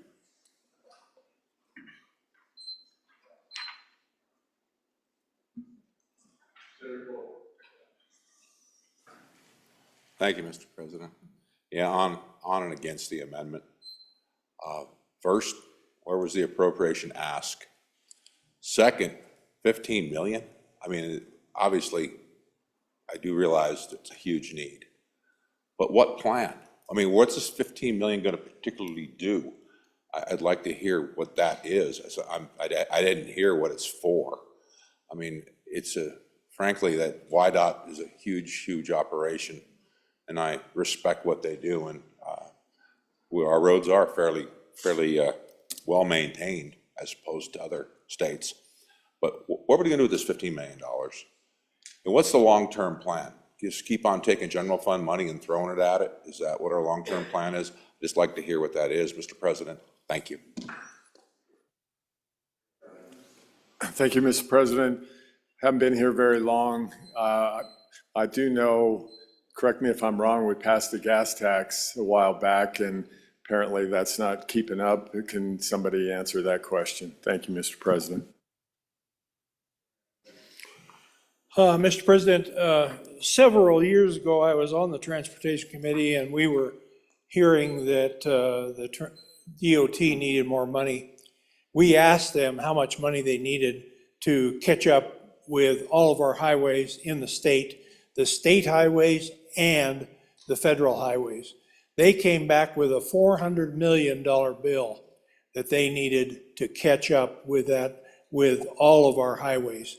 So 15 million is a modest amount, that's for sure, on and for the amendment. Thank you, Mr. President. I still recall, and some of you weren't here, that makes me sound old. When the debate and the bill passed, I remember when we pulled them off the general fund. And the promise was, you bail us out, we promise we won't come back for any more money. That's what they sold it to us as. And here we are. And same with the gas tax. Oh, we gotta raise it. You know, our roads are bad. It's for the roads, it's for the roads. And here we are again. If we're gonna do this, let's get them back on the general fund so we can have a little bit more control over their budget, because this coming back to us every year with a tax increase or a general fund appropriation is not what we were sold back in 2017. I'm against this, but if you want to bring them back in the general fund, I'll vote for that, and then we can tinker with their budget. Thank you, Mr. President. Thank you, Mr. President. 10 years as mayor, God bless the engineers, but it's always like Chicken Little, the sky is falling, and somehow the sky doesn't fall. The big problem I have with WYDOT, and I've told them this, my friends there, the way they spend money, it just makes it really hard to defend giving them more money. It really does. I have people telling me, why are they building those big signs over the interstate? How much those things cost that say, drive carefully, watch for motorcycles. The variable speed signs that say 50 miles an hour at 3 in the afternoon after all the ice and snow is burned off. The examples go on. Rebuilding an interchange in Sheridan that very few people in Sheridan thought needed to be rebuilt, but they felt it didn't meet the design standards of the current day. That kind of thing. I would really like to get this study that we asked for and try to get a handle on what they spend money on and why and how that they're perennially short of maintenance. So that's the grumpy part. Here's the good part. I learned this morning that I hope I can talk about American Rescue Plan, that the federal government is now allowed for ARPA funds to be spent on roads. So the legislation that Senator Kolb has assembled puts together some simple priorities, you know, inflation on healthcare projects, water projects, and then, Governor, put it to the highway department and spend it as fast as you can. So the highway department was there, and I said, so I assume what you're gonna do is, because contracts have to be signed by December 31 of 2024. And I asked WYDOT, I said, so you're gonna sign contracts for next year's construction? He said, we're actually gonna go out 4 years. So there should be adequate funding. We anticipate somewhere between $50 and $90 million in reversions under that ARPA. Now, a good portion of that will go to some other projects, but there'll be more than this amount left over for our friends at WYDOT to put signs over the interstate that say drive carefully. Thank you, Mr. President. Thank you, Mr. President. Probably the concern over talking about other bills pending and amendments before you, but yeah, I'm not sure that money can be used for that purpose. I think it has to be out the door before any of those road projects would be underway and under contracts. I think there's some significant concerns there as a backup, just as a piece. When it comes to the fuel tax, I think what we see happened, and certainly the members of transportation can learn about this all the time, but it wasn't that they were wrong at the time in understanding the need then, but life has changed from when the fuel tax was increased. Our vehicles have become significantly more fuel efficient, and that primarily has resulted in the decrease in revenue generated from the fuel tax. And then I think much kudos to our directors of this agency. All of the ones that we've had in recent years have been forward-looking, recognizing that the types of the vehicles driven on our roadways also look differently, and they just consume less fuel. And so fuel tax is not a long-term solution for funding our roads. And we do need to evaluate different alternatives to how we're going to fund that. So prudent vision on our directors and our transportation committee in recognizing this is a concern, it does need to be studied.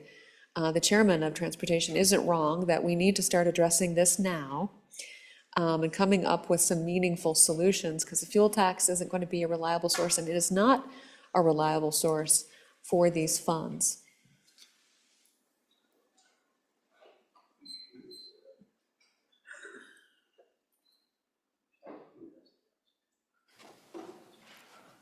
Senator Sheeler. Thank you, Mr. Chairman. On and for this amendment, and just a couple things. I heard a lot about property taxes, as I'm sure a lot of you did too. But the other thing that I heard about was how come we've got some highways that are still not in very good shape. And I think probably it's because they can't keep up with it.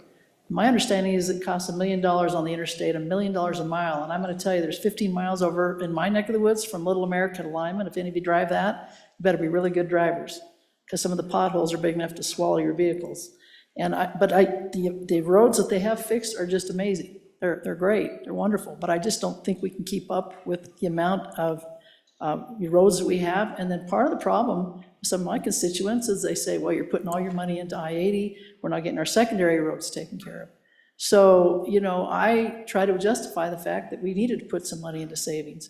But on the other hand, I think it's important that our constituents know that we're trying to also do some things to help them along the way in terms of highways. Thank you, Mr. Chairman. Senator Chairman, Driscoll. Thank you. Sorry to drag on to late date. I'm going to do more of a correction than vote. I'm inclined to vote against it probably, but I'm going to correct some facts and square them up a little. I sat on PROPS when we took YDOT off. And maybe there was some different arguments somewhere else. But on our side, they made it very clear that if more funding didn't come, they could not survive, even when we took them off. They never once. Now, Game and Fish was different. Game and Fish said, take us off, we'll stand on our own. YDOT said, we're gonna have to have either additional gas taxes or the feds. And at that time, they made it clear that federal money might go down, not up. And so you couple that with inflation, and you couple it with what's gone with the gas mileage, and I can see where they have to come. I'm one of the ones. I think throwing 15 without having it pegged right, like I say, I'll probably vote no. The second part of it's this. Folks, the signs over the road that tell you that it's icy or sunny and do change or don't get changed, variable speed limit signs, all of those are federally mandated signs. I bitched up a storm when they came out, went and saw YDOT, and you know what they told me? That's federal money. If we don't take it, the signs don't go up, but we can take it, but we can't put it on the highways, and we can't use it for other things.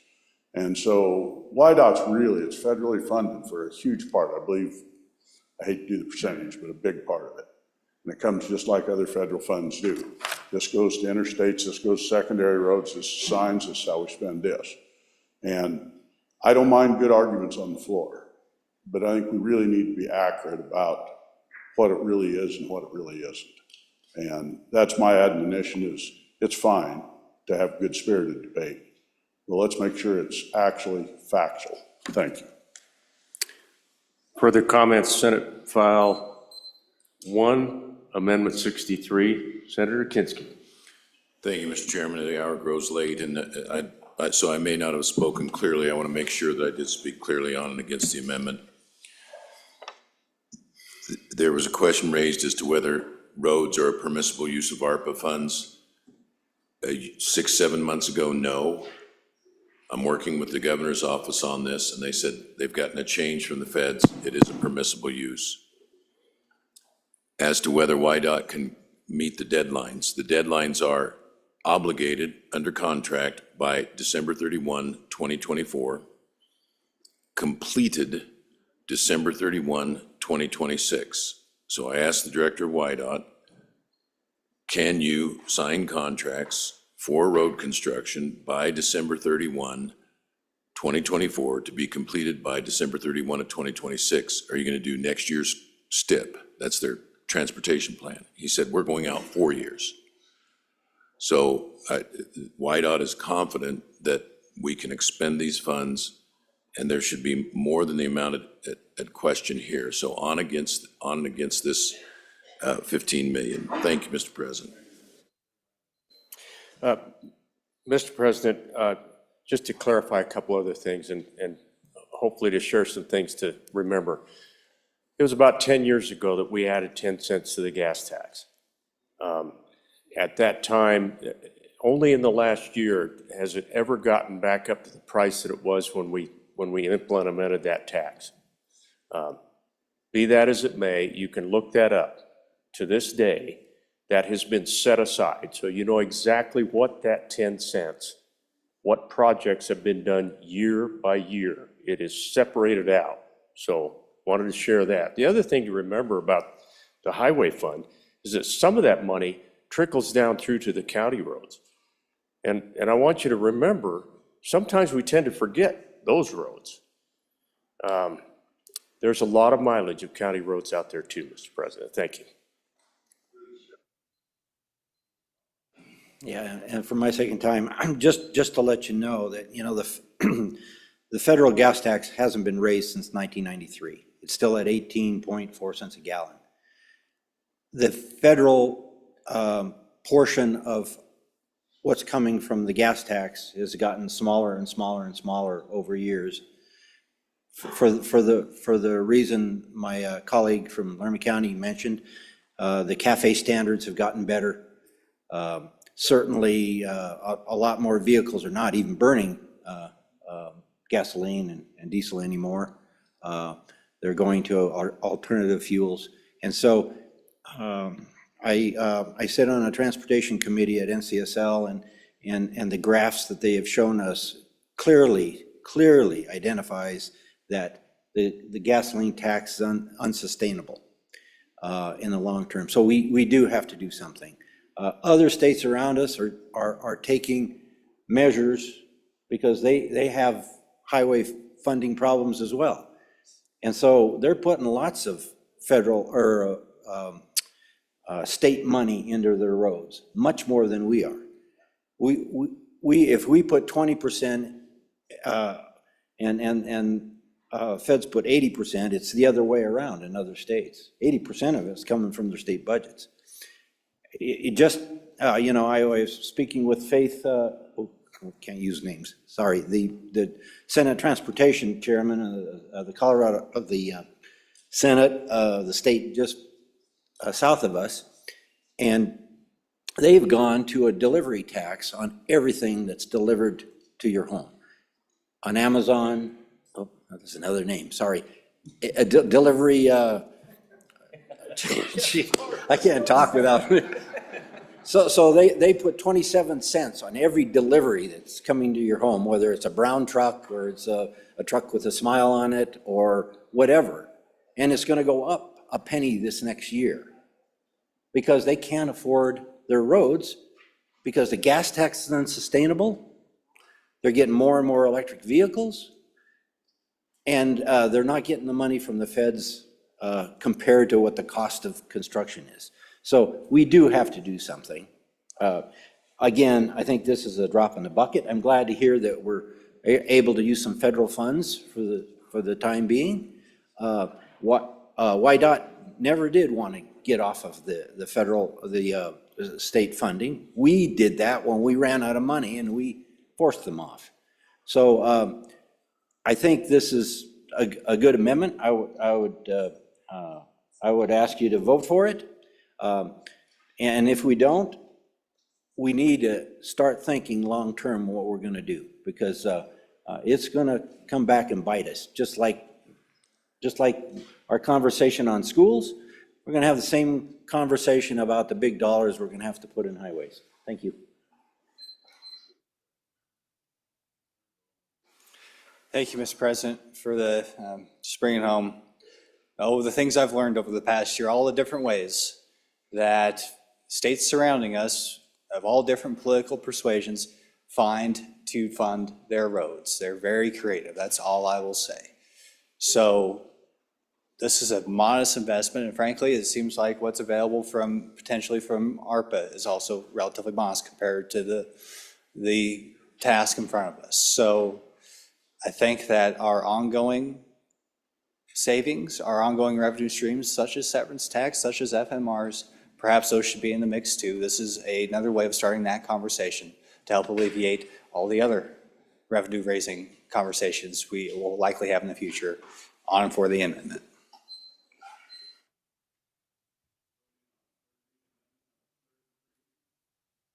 File 1, Chief Clerk will call the roll. Third reading amendment number 33, Anderson? Aye. Baldwin? No. Barlow? No. Whitman? No. Boner? Aye. Bouchard? No. Brennan? Aye. Case? No. Cooper? Aye. Dockstetter? No. Ellis? No. French? No. Furphy? Aye. Guru? Aye. Hicks? No. Hutchings? No. Ide? No. Jones? No. Kinsky? No. Cole? No. Landon? Aye. Larson? No. McEwen? No. Nethercott? No. Pappas? Aye. Rothfuss? Salazar? No. Schuler? Aye. Scott? No. Steinmetz? No. Rothfuss? Aye. President Driscoll? Aye. Aye. Landon, aye to no. Cooper, aye to no.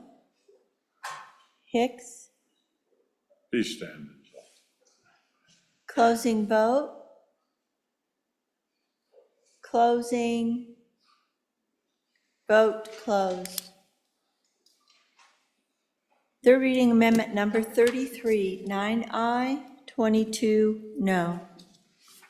By your vote, third reading amendment 33 to Senate File 1 has failed the Senate. Senator Hicks. Mr. President, I move the Senate stand at ease to the sound of the gavel. Senate will stand at ease till the sound of the gavel. Mr. President, purpose is the floor. Privilege granted. So we're going to go back and visit with our LSO staff, and what we're going to try to do is figure out a plan for the next couple, 3 or 4 days. We have to have certain deadlines. Last reading in here is Monday. We're going to see if we can wrap this up tonight, do third reading, start tomorrow. That probably is going to be a longer day because we still got a lot of the stuff on committee of the whole. They're all backed up there. But give us about 15 minutes, and we're going to come out here and make a recommendation to see if we can navigate this. So about 5 after, hopefully we'll be back out here and we'll have some clear direction for you guys.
We got a majority. In accordance with Joint Rule 14-1B, third reading will be continued until the next legislative day.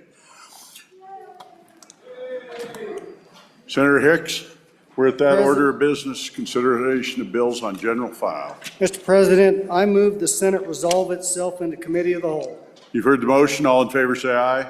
Aye. Those opposed, no. You want to go back to third reading or not? Motion's passed. I don't know who I'm calling up. Who's on? Rothfuss, and he's not here. Rothfuss, you actually earned it for once.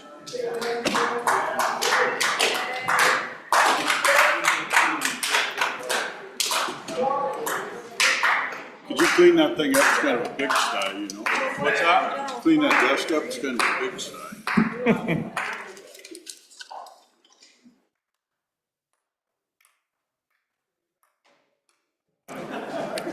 Committee of the Whole will please come to order. First bill for your consideration is Senate File 79. The reading clerk will please read the Senate file.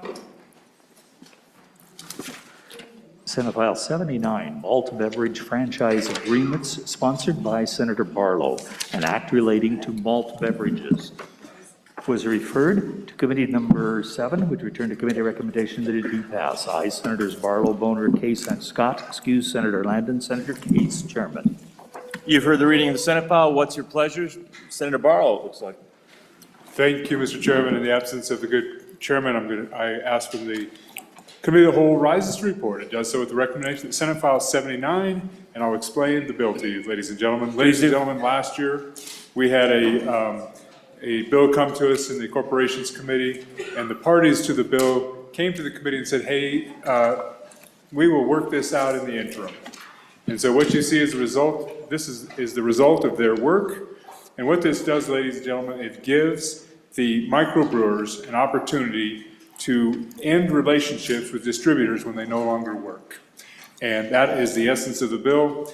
And while there's lots of terminology and stuff, this follows a standard format. As you know, the state of Wyoming is a control state, a 3-tiered liquor system.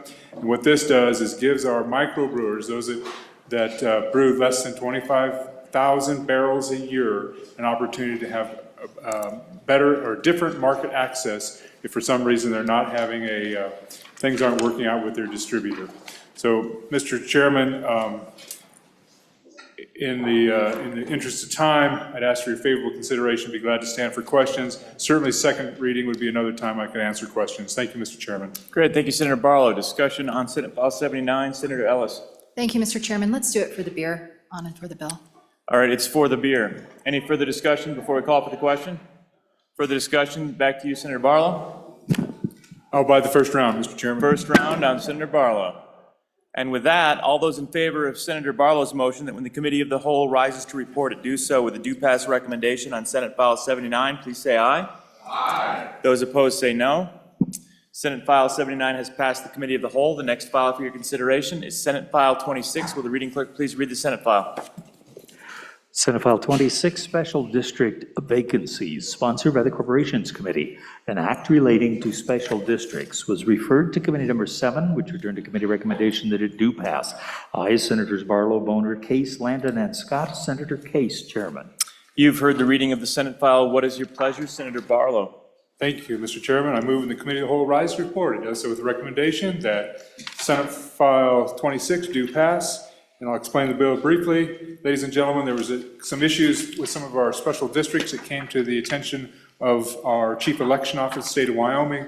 He came to the interim committee and asked for some resolution to this. And this is a bill that was worked out between discussions between the committee, our Chief Elections Officers, and our county elections officers who have to actually deal with the elections of these appointees. So what we're doing in this bill, if you go to page 2, is if there's a vacancy in on one of these boards or commissions, these are either elected or appointed boards, the commissioner, or there can be an appointee, someone appointed to it, but they can't appoint someone for longer than the term of the office. So what was occurring was, it's a 4-year term, someone leaves, and they might appoint someone, and they might serve for 6 years. So what we're saying is, you can serve for the remainder of the term, and then there's, again, an election, and if there's no one who runs that election, then there's another appointment. So I think it's just trying to make it very clear that you can't serve beyond the term that you're appointed to. We stand for any questions. Mr. Chairman. Thank you, Senator Barlow. We're on Senate File 26, discussion on the bill. Any discussion? Seeing none, question's been called. All those in favor of Senator Barlow's motion that when the Committee of the Whole rises to report, it do so with a due pass recommendation of Senate File 26, please say aye. Those opposed, no. Senate File 26 has passed the Committee of the Whole. The next file for our consideration is Senate File 100. Will the reading clerk please read the Senate file? Senate File 100, prompt payment of insurance claims, sponsored by Senator Hutchings, an act relating to the insurance code, was referred to Committee Number 7, which returned to committee recommendation that it do pass amended. I, Senators Barlow, Boner, Case, and Scott, excuse Senator Landon. Senator Case, Chairman. You've heard the reading of the Senate file. What is your pleasure? Senator Barlow for the trifecta. Thank you, Mr. Chairman. I move that the Committee of the Whole rise to report. It does so with the recommendation. Senate File 100 do pass. And I turn the explanation of the bill over to Senator Hutchings. Thank you. To you, Senator Hutchings, and there is an amendment. Thank you. My apologies, back to you, Senator Barlow. Mr. Chairman, I further move the Standing Committee amendment and turn the explanation of both over to Senator Hutchings. Thank you, and now over to you, Senator Hutchings. Thank you, Mr. Chair. This bill, Senate File 100, is the first PBM bill that the pharmacists and the insurers got together on, and they agreed on everything. This prompt payment is an act to the insurance code, providing regulations for payment of claims from insurers to their insurers intermediary to pharmacies, providing definitions, requiring rulemaking, providing applicability, and providing for an effective date. Unlike the medical industry, pharmacy contracts with middleman companies, PBMs, not insurance directly. Current statute language does not apply to pharmacies due to the unique contracting mechanism involved. The PBMs withhold insurance payments from Wyoming pharmacies for 30 to 90 days, and in some cases even years, and the pharmacies have no claim to interest or revenue generated from the funds. The PBMs prohibit pharmacies from seeking compensation if the party is unable or unwilling to pay for previously approved services. Over the past 3 years, a single Wyoming pharmacy has collected roughly $150,000 on prescription services which were withheld for claims dated back to 2015 through 2018 from a single PBM without interest compensation. On the bill, we have definitions on page 2. Payment claims for the pharmacy providers with the contractors. On page, excuse me, sir. 6, no insurer shall directly or indirectly charge a pharmacy or hold a pharmacy responsible for fees associated with the claims. And the Department of Insurance shall promulgate rules. This, in essence, just makes sure that a pharmacy, when they deliver a service and send in a clean claim, that they do receive their payment promptly. The amendment. Senator Hutchings, prior to the amendment, we have not read that in yet, so I'd ask that that be read in right now. Senate File 100, Standing Committee Amendment Number 1, page 5, line 15, delete. And Senator Hutchings, now that we just read that in, I'd ask that you move it. The previous motion was out of order. Thank you, Mr. Chair. I move Standing Committee Amendment 1 to Senate File 100 and ask for your favorable aye vote. Thank you. Please continue. Okay, on page 5, line 15, the insurance companies had a concern, which was to make sure that, let me see, after the word delete, or excuse me, after the word claim, they want to insert an electronically submitted claim or within 15 days to receive the claim that is submitted to in any other manner. That was done, that will be done with this amendment if you accept it. On page 6, line 15.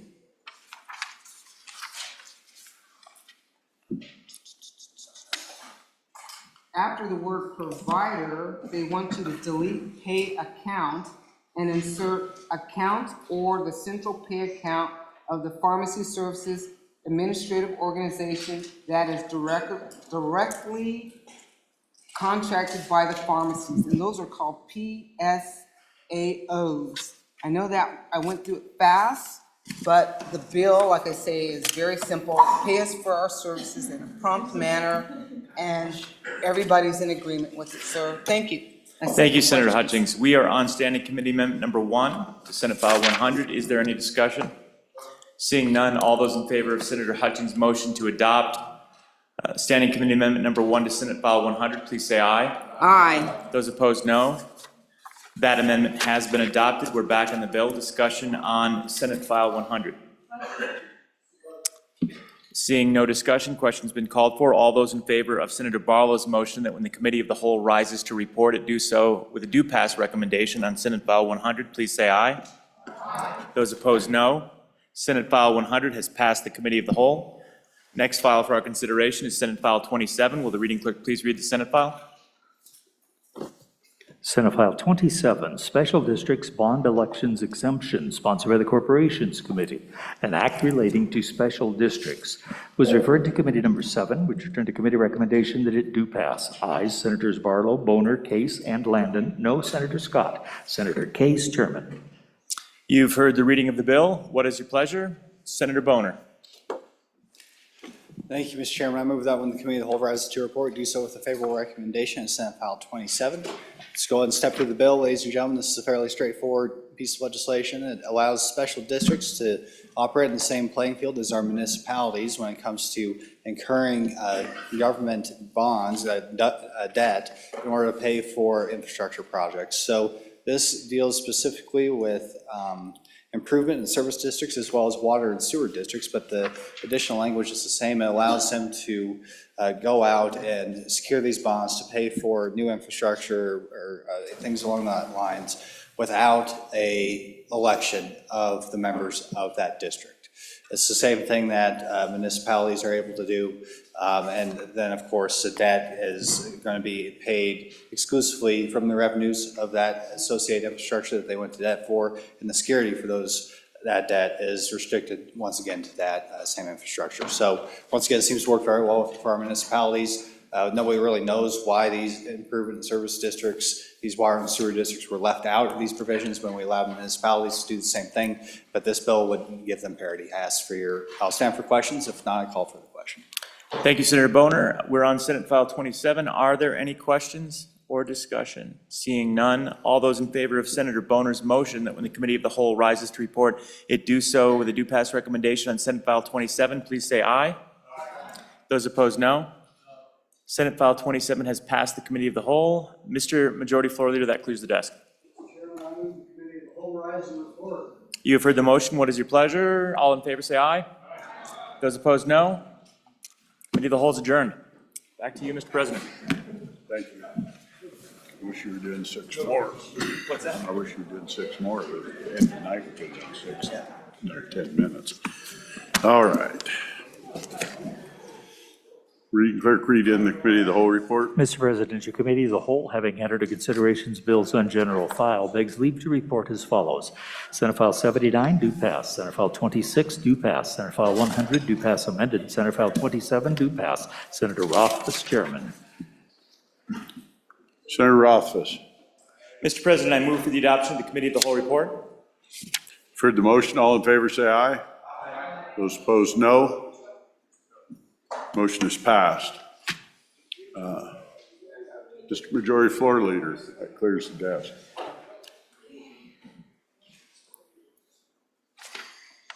Mr. President, I move that we stand adjourned until 10:30 a.m. Thursday, February 22nd. Thank you. Announcements. Senator Case. Mr. Chairman, House Bill 40, which is oath of office, school district oath of office, school district trustee oath of office. We had previously noticed it for 9 o'clock. We're moving the meeting up to 8 o'clock. The committee will like that better anyway because they're already up and they expect that. So they're like horses in the barn. So 8 o'clock tomorrow morning for that one House bill. Thank you. Senator Schuler. Thank you, Mr. President. Senate Committee Number 6, Travel, Recreation, Wildlife, and Cultural Resources. We were going to sleep in until 9, but apparently the majority floor leader had some other ideas for that. So we're going to go at 8 o'clock, and we're going to take a look at House Bill 16, Sutton State Archaeological Site Legal Description. Senator French. Thank you, Mr. President. We're committee number five, State Lands and Ag, I'm sorry, I'm tired. We'll meet tomorrow morning at 8 a.m., room 6, and online to consider House Bill 10 and House Bill 11. Thank you. Senator Landon.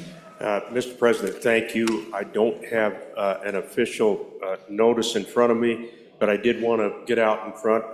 Friday morning, the Judiciary Committee will meet. We will meet beginning at 8:30 on Friday morning to begin to take up bills from the other end of the Capitol, and so be ready for that, Judiciary Committee. Thank you. Senator Baldwin. Mr. President, your committee number 10, Labor, Health, and Social Services, first notice of a meeting Friday morning at 8 a.m. We're going to hear 3 bills. House Bill 14, prior authorization regulations. House Bill 15, health insurance reimbursement of overpayments, and House Bill 25, Medicaid third-party payer conditions. Senator Boner. Thank you, Mr. President. After conferring with my colleague, the chairman of committee number 10, he asked to re-refer a bill that I think is probably more appropriate for his committee anyways. Seems like he has lots of knowledge on it. Anyways, so House Bill 66, firefighter cancer screening benefits. Sorry, we can't re-refer till. All right, well, we'll talk about it later. Just talk to my legal counsel, you're out. Senator Hicks. President, the Republicans will be caucusing tomorrow at 9 a.m. I believe it's downstairs. I don't have the room number with me, to discuss property tax reliefs. Make sure you bring that with you tomorrow. We may have an updated one to go through all the outstanding bills out there. Thank you. Any further announcements? Is there an appropriations meeting tomorrow? Senator Hicks, do you know? Senator Kinski's gone. I want to make sure we don't miss a notice. So, Mr. Chair, go ahead. Senator Salazar.